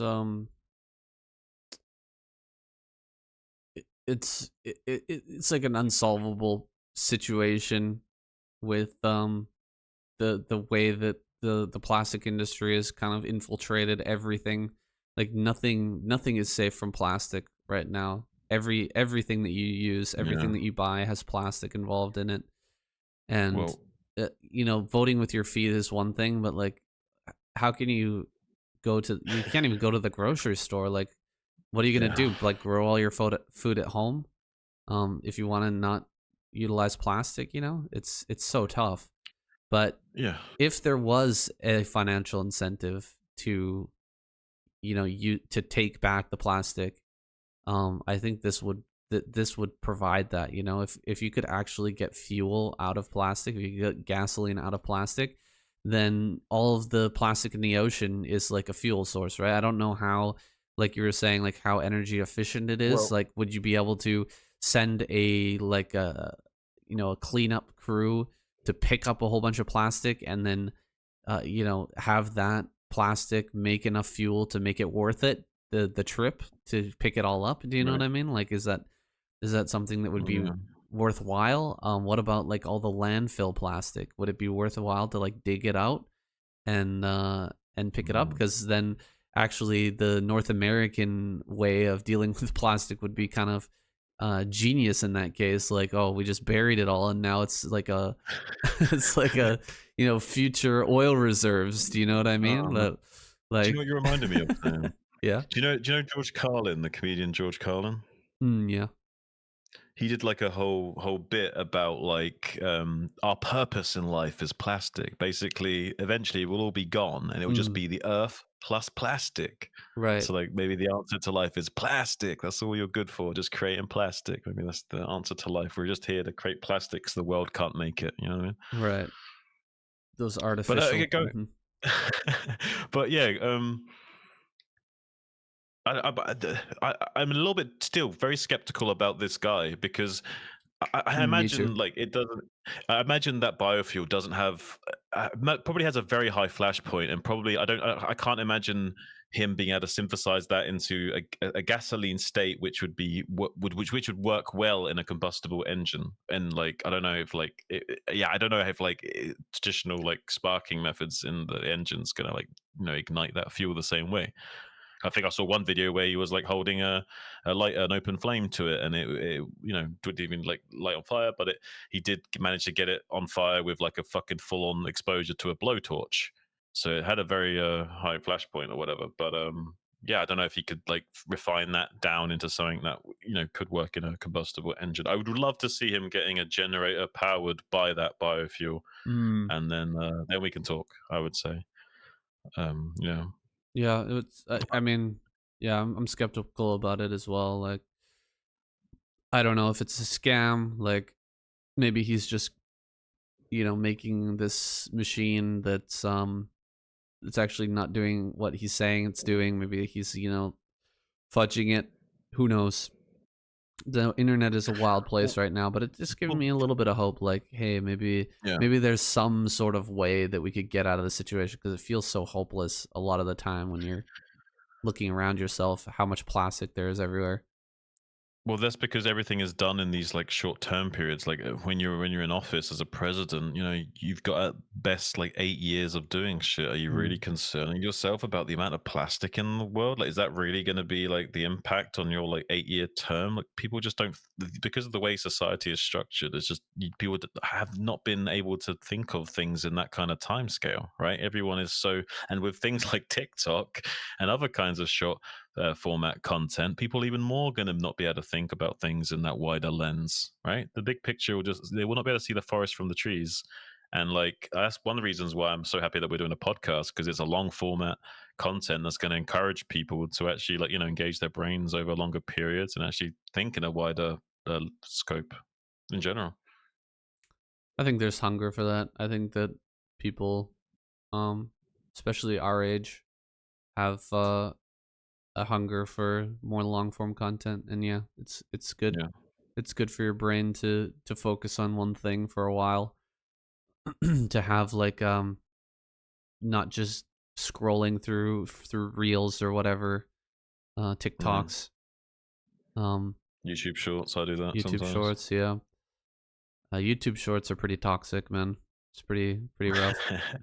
But Really? Mine aren't so bad, but maybe that's just because I'm dialed in on some funny shit. I don't know. yeah, I've been trying to follow the right people, get more funny shit in there, but can be pretty toxic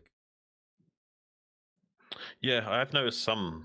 I have to admit, like over the course of years of browsing YouTube Shorts, like here and there, like I have noticed there's some pretty crazy stuff on there. for sure.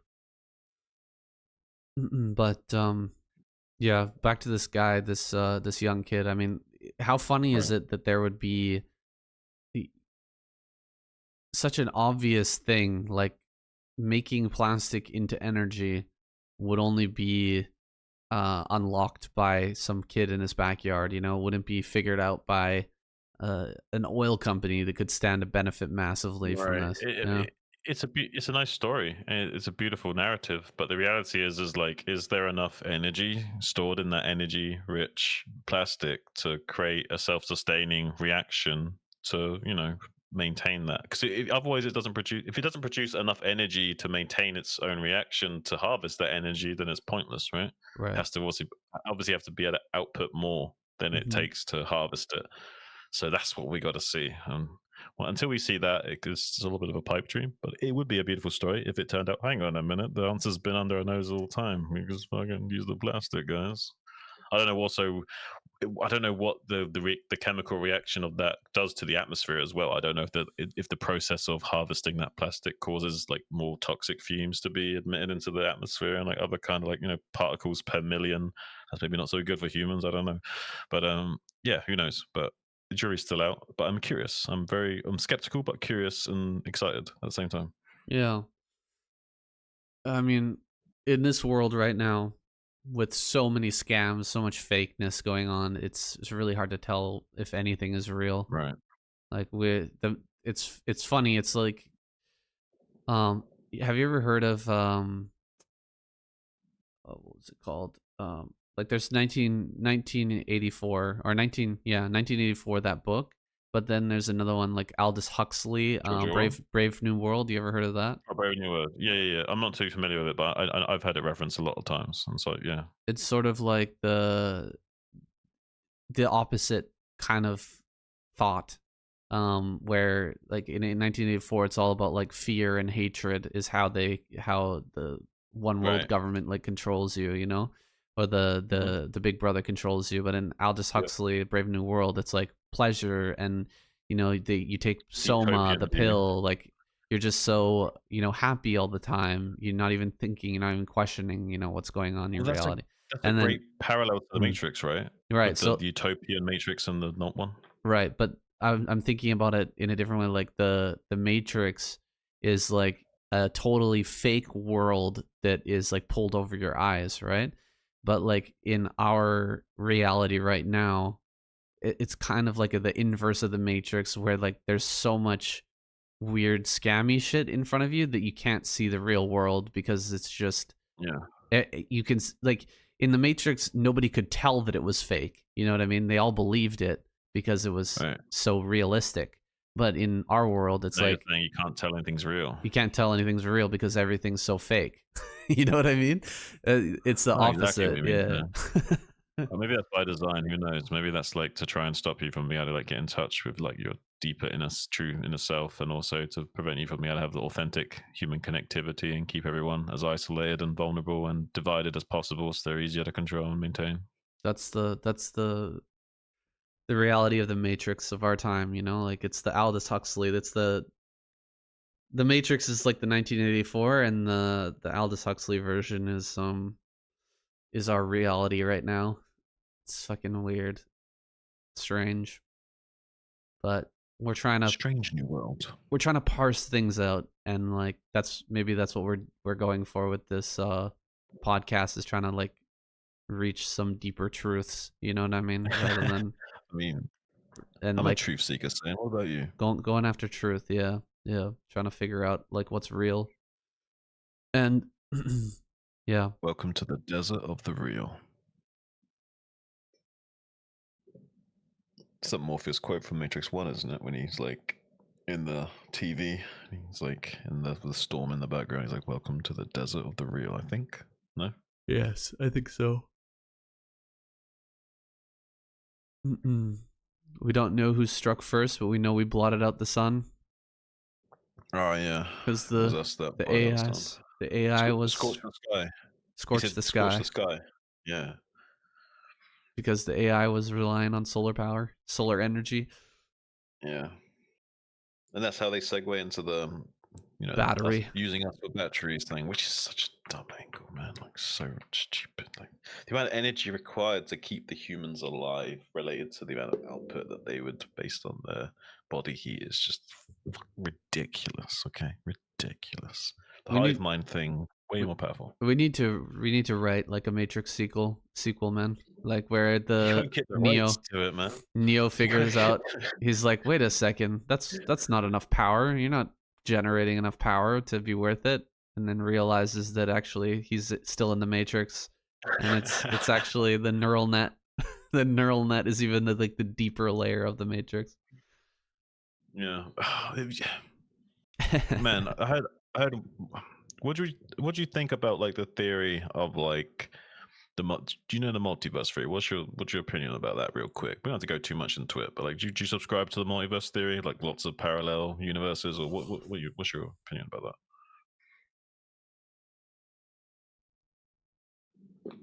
mm, I don't know. That's a Well, difficult question, man. That's like to me, can I it's frame it differently? okay. Let's do an analogy. Now, what if hypothetically, you could think of those parallel universes as like subjective realities in the sense of, like we are talking about, like everyone's got their own truth, right? Mm-hmm. Well, the same way as you've got your own truth and your own worldview and your bubble of existence, the same as everyone else has got their own bubble of existence. Now, what if those bubbles, those existences, those points of consciousness are their own separate realities existing at the same time? And you can think of that multiverse in the same way, where it's like a multiverse of universes, universe, you being the opportune pun intended word, you as that individual universe. So your own subjective reality could be thought of as a universe that's working in parallel with all these others that are connected to the multiverse. If that helps you be a better person, then I would say you can believe in it.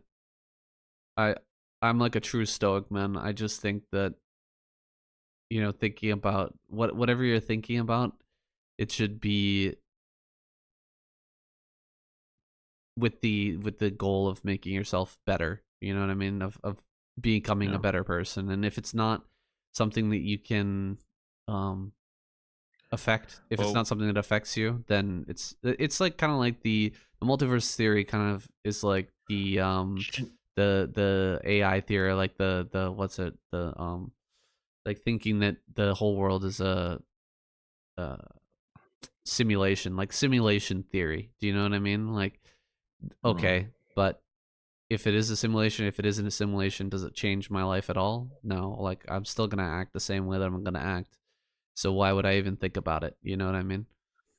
Well, I think that there's a lot of overlap between looking at it from like a Venn diagram between you and me. I think there's a lot of overlap between how we see the world and what we think about things. But Hmm. one things that makes us interesting is there's also a few very key things on that we really differ and diverge on. And you Hmm. just touched upon one very specific thing that I think that makes us an interesting dynamic. Is one thing I really do not go in that direction on is when you say about the being better angle, like Hmm. just about focusing on being better kind of thing.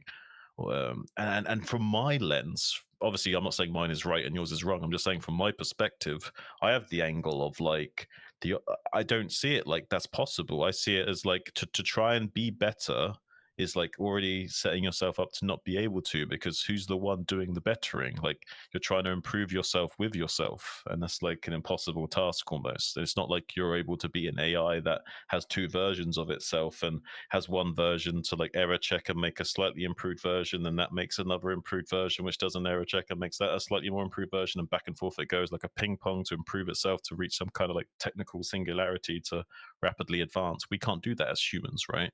So in a way I disagree from that lens, because I don't see that as being possible. Like I see that as like being like a trap almost So you're not able to better yourself, is what you're saying. with yourself. Like you're not able to bet yourself with yourself, because who's the one doing the bettering? Who's the one judging what is better? I would say that that's literally the only thing that you can do.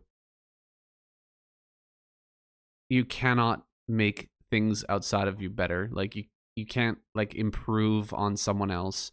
You know what I mean? You No, can't. but The no, the only but thing that you can maybe better is yourself. maybe there's misunderstanding here. What I'm trying to say is that I wouldn't come at it from the framework of bettering. I think that the act of thinking about making something better is the issue, the hang up, not the method, but the actual the framing of bettering. Right, because you don't think that better, like there's any like what's it called, like subjective better or objective better. Do you know what I mean? That's what you were saying We before, is like yeah who says that this is better than that? You know what I mean? yeah Who says yeah. that That's the this thing. is right and that's wrong? And the only answer is that like you intrinsically know that this is better, like based based on just But being a intrinsically, human being. how? Like But based on you. for example, is it better that I work out today instead of not working out at all? You know what I mean? Is that better? I guess that it's nuanced as well, though, right? Because maybe like you need a rest day, so it depends, right? But if you just mean like in terms of like, is it better in the sense of like, will I see benefit of doing that? Mhm. Like, will my body be more prepared for physical stresses in the future or whatever?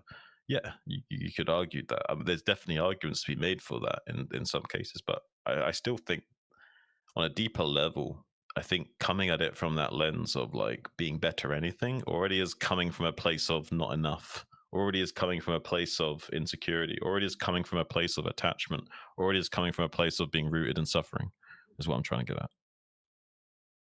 Like, if you just don't try to better yourself, then I guess you're just completely okay with what you are. I think that that like mentality has It- already played itself out in our society. Like the whole I like, don't oh, think you're so. fine as the way that you are. You're already great. You know what I mean? Like that whole mentality has kind of like showed itself to be incredibly detrimental to the youth of our time. Like it's been horrible. Like you don't need to you don't need to improve on anything. You're perfect just the way you are. That type of mentality is it's not good for anybody. You need to yeah, okay, supposing that you could be better is like coming from a place of like not being perfect, but nobody's perfect, and recognizing that you can be better and that you have the power to make yourself better is the most empowering thing,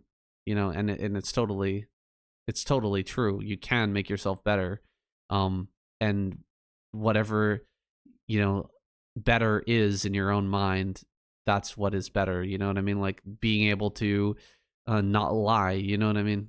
If you're gonna be lying all the time, and you make the choice, the conscious decision that I'm going to not lie now.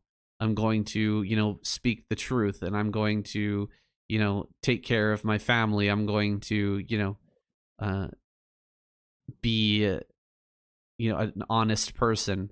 That's in my mind, that would be better. In the person's mind, that would be better. So that makes it like obviously intrinsically better, you know? I don't like the meta analysis of what is better and what's not better. It doesn't really help anything. It doesn't really help me to become, you know, fully realized human being. I'm so like the meta analysis is not useful in my mind. I'm not necessarily saying you have to subscribe to it. I'm just like expressing my religious beliefs and stuff. Like I'm just expressing like how I view things. Like it's not Mm, like anyone has to think this way or anything. I certainly don't think. If anything, my beliefs actually say the opposite. My beliefs say that I have nothing to teach you, and you have nothing to learn. And you have nothing to teach me, and I have nothing to learn because the answers are all inside, and it's the experience that realizes that. So when you're talking to someone that you're considering a teacher, and you're considering yourself a student, really you're the one that's dictating those roles. You're the one that's living life through that lens. It doesn't have to be that way. It could just be two human beings having an experience that helps you realize something about yourself. And mm. to put any labels on it is unnecessary. It's not so much that you don't go to the gym to better yourself. You can be fine the way you are and still go to the gym because you like going to the gym. But you're coming at it from the framing of not trying necessarily, I'm going to make myself into a better version. You're coming at it from the framing of, I like going to the gym. I'm going to show up to the gym. I But enjoy going to the gym. I don't like going to the gym. I don't like exercising. I would rather just like sit Okay, in my chair and do maybe you like the nothing. process of going, but maybe you like that. I Maybe don't you like it, like doing something. but I Well, don't then don't like do it. it. Be true. No, Then be true to your I nature. do because I like the result. I like feeling There you better. go. But that's what I'm saying. You like the process. You like the result. That's why you do it. So you enjoy it. It's just you don't like the actual physical act of going to the gym, but you like the result of it. So you like the process of it. You like the reward of it. So Hmm. you still like it. You still enjoy it. You still can do it without the requirement of needing to be better. You can still just enjoy it and do what you want to do and be authentic. I really, I really don't get your philosophy, man. I'm lost. But Well, we could you do a don't. deep dive on Zen philosophy at some point if you want. But we will need a whole. We'll probably need to do like a whole episode on Zen philosophy. To be honest with you, and and like someone like Alan Watts would say, it could take you a second to get it, or it could take you a lifetime. But like no one knows for sure. Could take someone 10 years to get it, or 15 years to get it, or 20 years to get it, or they never get it, or they get it in 10 seconds of being introduced to what Zen is. Maybe they get it right away. I still haven't gotten it. Right. Yeah. What you're saying about like not being a teacher or not or just being a human, I would say like it's better to look at everybody as a teacher. Like everything is a teacher to you, not just people. Like every moment is a teacher, right? That implies that I'm a Everything that's student, right? happening. Yeah, yeah, you are a student. Otherwise, like if you But want what to, if that hmm but sorry, because but you're what if learning. that interferes but what if that interferes, well, so let's say hypothetically you wanted to be a student and learn something from me, but I was looking at it from the world of, oh, everyone's my teacher. So when I was engaging with you, I was looking at you as my teacher and you were looking at me as your teacher, and we're getting cross-wired, so we're not actually having that like connection that you're looking for. It's okay. You can tell me something without being my teacher. You know what I mean? You're telling me about your philosophy. You're not teaching me your philosophy, and I might still learn something without you trying to teach it. You know what I mean? That's just it. I feel like it should be more organic, where you're not having to play those roles. Because, especially for my philosophy, as long as you're coming to me with that intent, if you come to me with the intent of I'm a student, you're a teacher, or I'm a teacher, you're a student, that tells me that you haven't gotten it. So all I know for a fact is that I still need to keep you playing that game. So I might engage with you as that role. I might engage with you as a teacher or as a student, but I'm consciously aware that I'm just wearing a hat. I'm just playing this part because I know deep down I don't need to be this for you. I know that you already could figure this all out without anything me saying anything. But you want to like play this game of like I got something to learn, you got something to teach. Like then No, I'm just gonna humor no, you and like give you like no. little games to figure out. That's Like say wrong. that you gotta. No, what I'm Hmm? saying is like, okay, maybe I know something that you don't know. I'm gonna teach you that, but I'm still a- approaching it as a student. Like in my explanation of what I'm going to say to you, and in your like understanding of that, I could still learn something.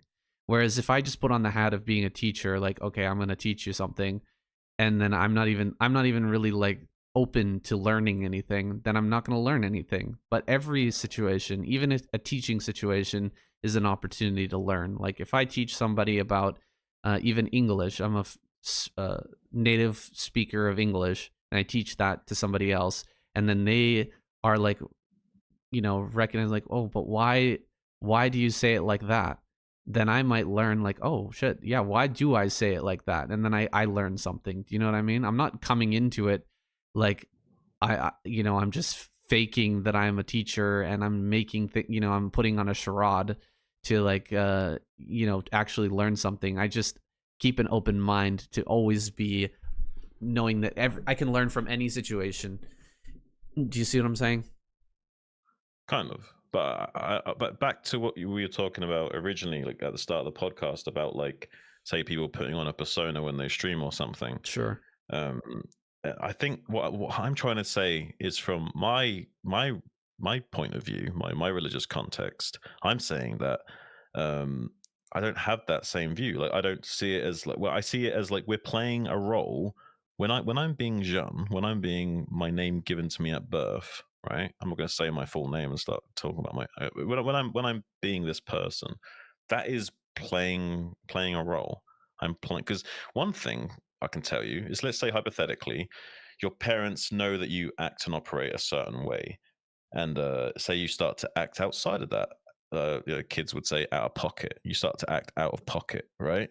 And then your parents go, "Hey, hey, that's not like you. Why are you acting that way? Go back to acting how we've come to know you to act." And that's the thing, is like we get kind of like put into these boxes. And yes, sure, some of us are more independent than others, and we can still break out of those boxes with Sigma male, all that bullshit. But reality is that a lot of the time we're still socially conditioned to act and function a certain way based on these identities, and this identity, you saying you this person, this is like an identity, a hat you're wearing, if you will. The same way as like I don't see myself as actually a teacher or actually a student. I see that as just a role that I'm playing, the same way as I'm playing my role in the world and how I function in society. That's still a role I'm playing. Does that help you to function better or function at all in society, Absolutely. thinking of it that way? Then I mean, then that's good. 100%. Then go for it, man. That's what I'd say. Is the thoughts that come into your head, like the contemplation that you have about the world. A lot of it is just unnecessary gobbledygook, like the news. You know what I mean? Learning about what's going on in America or American politics or crazy wars that are happening that have nothing to do with you. Those extrinsic information, that sort of like thing that occupies your mind, if it's not valuable to you functioning properly in the world, then it's not useful, and you shouldn't be you don't need to think about it. You can you can focus on other things that are for your own betterment, that'll help you to become a better person, and by becoming a better person, you're creating a better world. um and that's literally all that you can do as a human being, is become better. um you, you're not going to be changing the world, you're not going to be changing other people. There's literally only one thing that you can do, is become a better human. And by doing that, and a lot of people doing that, is going to make the world a better place. That's what I believe. I mean, I don't necessarily think that it's like ill intentioned what you said or anything, but I do also think that it leaves a lot of room for issues. Uh, I feel like people coming at it from that angle seems like it can cause all kinds of hang-ups and keep people in certain places. There'll be lots of times where that's like a really healthy thing for someone to do. I just don't think it's like a catch-all for every single person. I think it's a philosophy that's going to work well for every single human being. I could see it maybe like really being a good philosophy for maybe, I don't know, 50, 60% of humans. Maybe the rest need a slightly different angle to get the result they want. I think like some people wouldn't be able to like really grow with that mindset because like maybe one of their biggest issues is like self-esteem and self-love and stuff, and if they come at it from the lens of still not being good enough, then they'll never feel like they're good enough no matter what external things they change. There will be times you were saying earlier about how there's people that like have this mentality of like they're already perfect, blah blah blah. But that's not really what I mean when I say being feel like you're enough. It's not that you don't feel like you could like do something and like get more physically fit or something. It's just that you're just comfortable in your own skin and you're not operating from it from a lens of like I need to be someone else. It's like you're comfortable enough with yourself to just be authentic. So if you feel like going to the gym and getting in shape, you go to the gym and get in shape. If you feel like doing that, you do that. And that's just it. That's all I'm saying. I see what you're saying, is you're coming from like a perspective of a person who's like not fully okay with who they are. Right. Maybe they're depressed, maybe they're like um falling apart, mentally. They're not quite capable of um just being, as a human being, just being Right. uh alone is difficult enough, or not being alone, but being uh as a as an entity in this world is just difficult for them, because they're not happy with Hmm. who they are. And what I would say to that is that the reason that you're not happy with who you are is because you're not bettering yourself. If you are a person who is working towards being better, you're going to be much much happier than if you're just, sitting at home, not working on yourself, not improving yourself. You're going to be miserable, right? I Like, agree. I agree, but I still think that that mindset lacks nuance. Much in the same way an athlete, like we were talking about earlier, like he can strive for the gold medals and try and like his whole life become better and better and better, finally leading up to getting these gold medals, and they finally get these arbitrary goals, and then they're majorly depressed because everything was structured around the betterment. Everything was structured around the accolades of getting to a certain level, like getting fit enough or getting good enough or getting rewarded enough or whatever.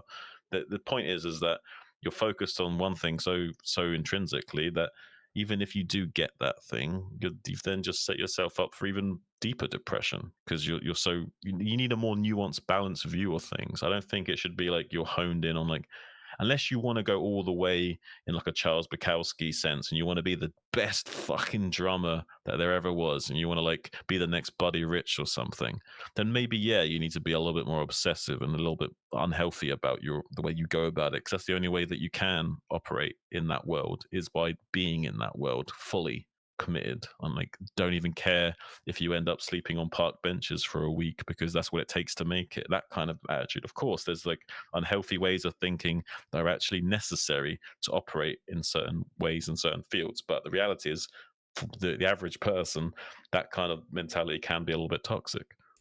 Well, I understand what you're saying a little bit better now, I think, is like the betterment of yourself or what you're doing, like you're saying about drumming or something like that, or becoming like an amazing athlete. That's not really the betterment that I'm talking about. I'm talking about like being a better human being, being more balanced, being more, uh, you know, detached from emotional responses like we were talking about before, like being able to handle people, hating on you or treating you badly without reacting and attacking or lashing out at people because you've been hurt. You know what I mean?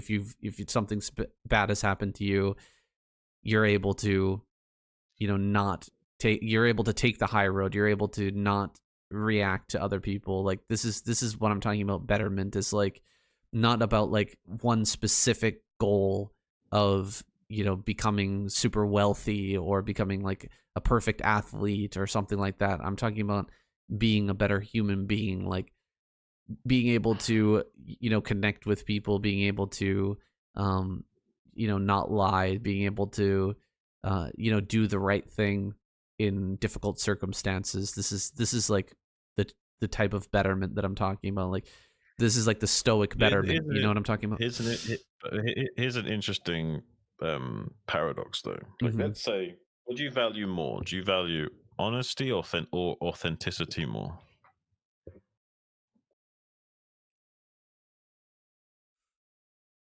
Hmm, that's a good question. I don't know. Maybe, yeah, I don't know. Honesty, I guess. Okay, so Authenticity. let's say, Yeah, I'm not sure. pick which one. Pick which one, and I'll propose something to you. Sure, honesty. Okay, so let's say in this case you value honesty Hmm. more. Okay, now here's the thing. What if someone was in a situation where he was tempted to lie to you, Hmm.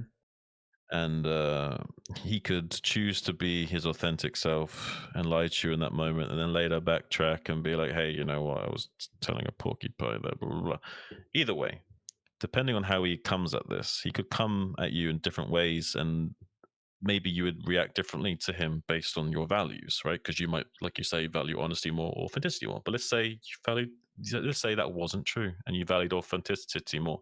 Would you prefer him to be authentic and lie because that's more authentic to him to be what he is intrinsically? Maybe he tells you the truth later on, but in that moment, he really feels like he needs to lie for whatever reason. He tells this lie to be authentic to himself.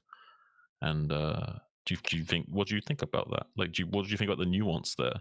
Do you think based on your values only dictate the what's going on there? So you, the arbiter there, based on your worldview, are you acting as God and saying like, well, because of my beliefs, this is okay and this isn't okay? Or how do you view that? I would say that I've never told a lie because I was being authentic to myself. So I don't know what you're talking about, or I can't imagine a situation where I would lie authentically. This doesn't really make sense to be authentic to myself. Every time I've lied Well, let's has say, always well, hang on, been hang on. for like a selfish Well, reason. It's always a selfish well, reason why you would lie.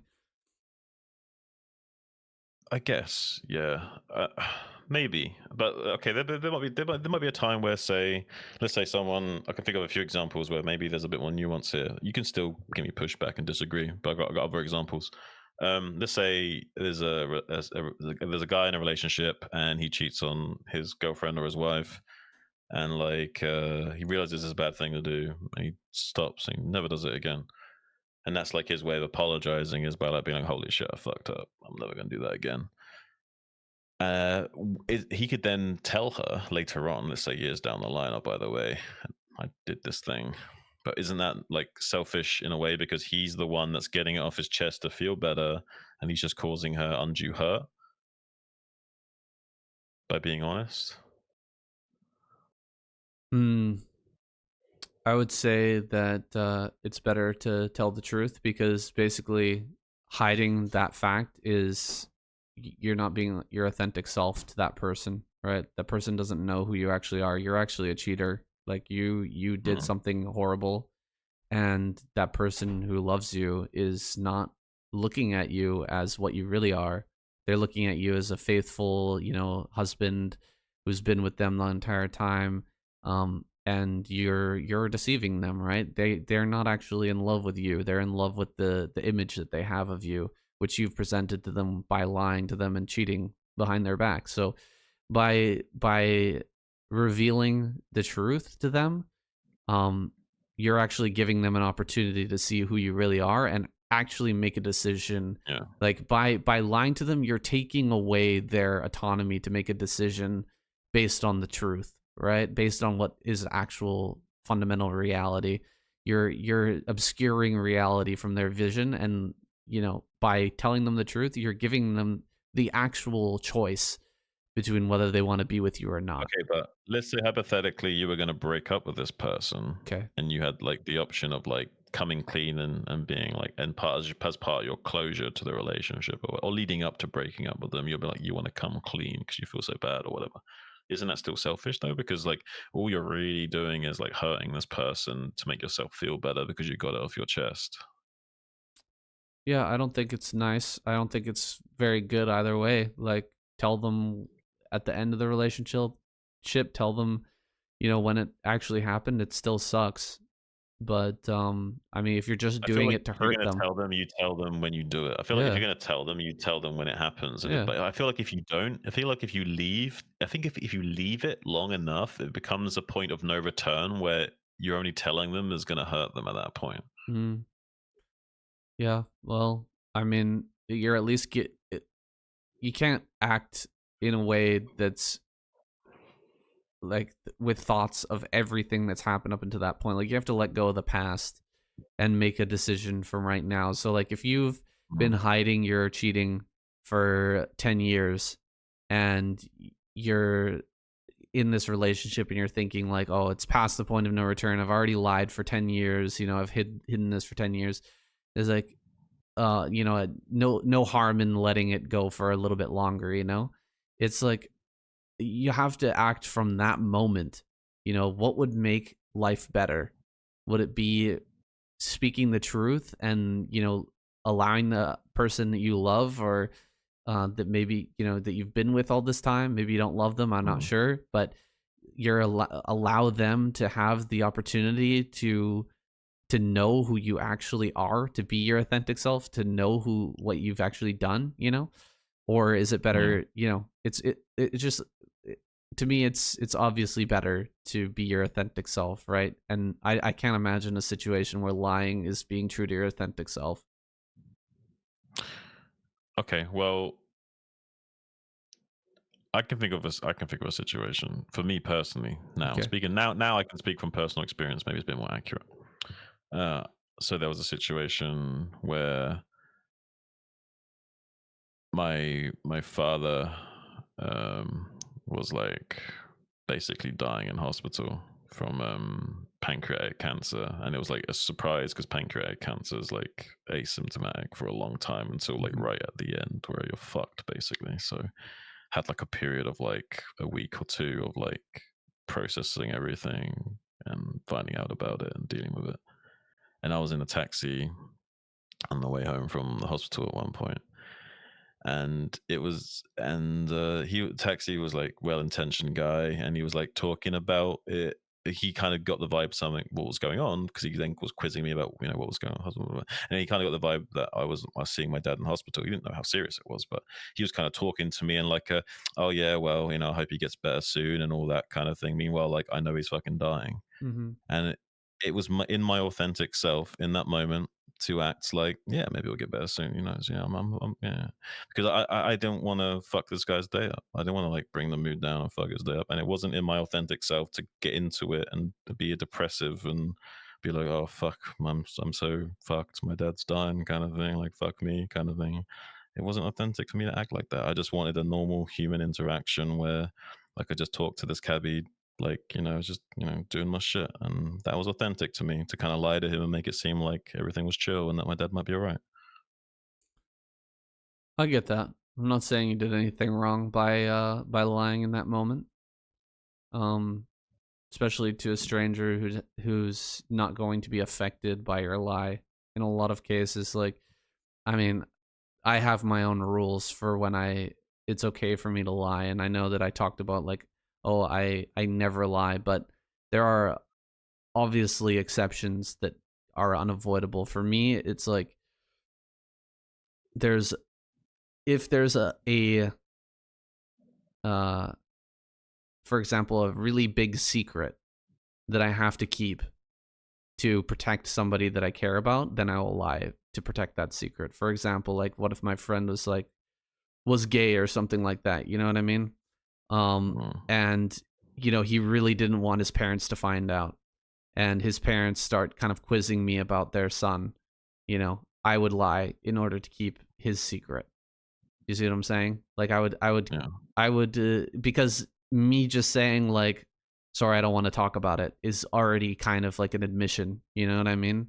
Like I would have to lie in order to keep the secret for the friend, right? Because I want to be somebody who's trustworthy for secrets keeping. Like if somebody I love, somebody I care about has a secret that they want to share with me, like I want to be okay as the person that they divulge that in, like not somebody that's going to leak that to the people that they don't want it to know about, right? So yeah, that's one of my exceptions. The other exception is if I'm talking to the police. If I'm talking to the police, I don't give a shit. I'll lie. I honestly don't care because they have massive power over you, and they like you have no power in that situation. Um, they like for example, like crossing over into the United States border, and they ask you like, "Do you ever smoke marijuana?" Like, yeah, I'm gonna say no. Fuck, I don't. I've never smoked it before in my life. Of course, officer, because I don't want to get banned from going into their country. Do you see what I'm saying? Or like yeah, yeah. So of course, lying to the police, that is completely acceptable in my uh, belief system, basically. Um, Keeping a secret, lying to the police, those are acceptable lies in my mind. And maybe for you, you know, talking to a complete stranger and just not wanting to burden them with some shit that's going on in your life, that's an acceptable lie to you. I don't see that as being like tremendously detrimental. So that's fine, right? But deceiving somebody, like I never want to deceive somebody is basically the principle behind the rule. Do you know what I mean? And I'm all about principles. Like the principles are the most important thing. Whatever your principles are, that's what you need to defend and try to uphold is the yeah, principle. It's not the hard and fast rule of whatever you're trying not to do. Like for example, we were talking earlier about like turning the other cheek, right? Like someone's being an asshole to you and just like not not reacting, just being kind, being friendly, and like just not allowing them to drag you down into their game, right? Of course, that's the principle. The principle is, you know, not allowing others to control your mental state, right? Like if they're going to be a shitty person, like you're not going to allow that to affect you. You're not going to allow them to control you by controlling your yeah, emotions. Um, but of course, if they are going to get like violent with you, if they're going to get like really aggressive, then you need to defend yourself, right? And so you have to like amp up to their level to get ready to fight or flight, right? So there's uh it doesn't break the principle um that those situations. There's just yeah, there's nuance like you're saying. yeah. I agree. I think that, but I think the point is that most of these situations, people are lacking the nuance to navigate them. I think that's like you can see that reflected in StarCraft. Like people are following build orders and whatever, but they're not necessarily like looking at the deeper nuance and the timings of things and how that correlates and why they're doing things at a certain time and what have you. And in relation to what you were saying about not letting people control your mental state, I think Mike Tyson talked a little bit about that, and he was talking about how um, when you let someone change you, it's like you're letting them become your master. Mm-hmm. I think Yeah. that that's the intrinsic thing is like if their toxicity or their shit talking, whatever, is actually changing you and making you act in an out of accordance with who you are. Here's the thing. Let's say it's in your nature to banter, then I think it's okay to engage more. Whereas if it's not in your nature to banter, let's say you don't banter at all normally, then maybe you should be true to your nature and not engage. Is what I would say. The nuanced view I would have is like I feel like you should be more true to your nature no matter what. So if you're the kind of guy to banter a little bit, then I say you should banter a little bit. If you're the guy to not banter and not give anyone any shit, then you don't do that as well, and you stay true to who you are, regardless of what any other motherfucker's doing. Mm. Well, it all comes back to StarCraft, man. That's what it is. The Doom Drop show. Doom drop pod. Don't let those filthy Protoss players on ladder talk shit to you and change your mental state, take control of you, force you to be on tilt. Just let it slide, let it go by. Don't like thoughts when you're meditating. Just let them flow down the river in your mind. Yeah, yeah. You guys can wake up tomorrow and believe whatever you want to believe, and realize you don't have to believe in any of this Zen crap. You're in Mm-hmm. control of your own lives. Remember. All right. Well, we've passed 3 hours, man. I think we should probably wrap this up. Hey man, I'm good to wrap up now if you want to. All right. So, guys, this is it. Episode number 2. We went down some deep rabbit holes here. We saw just how deep the rabbit hole goes. It's deep, man. There's a lot of shit going on down there.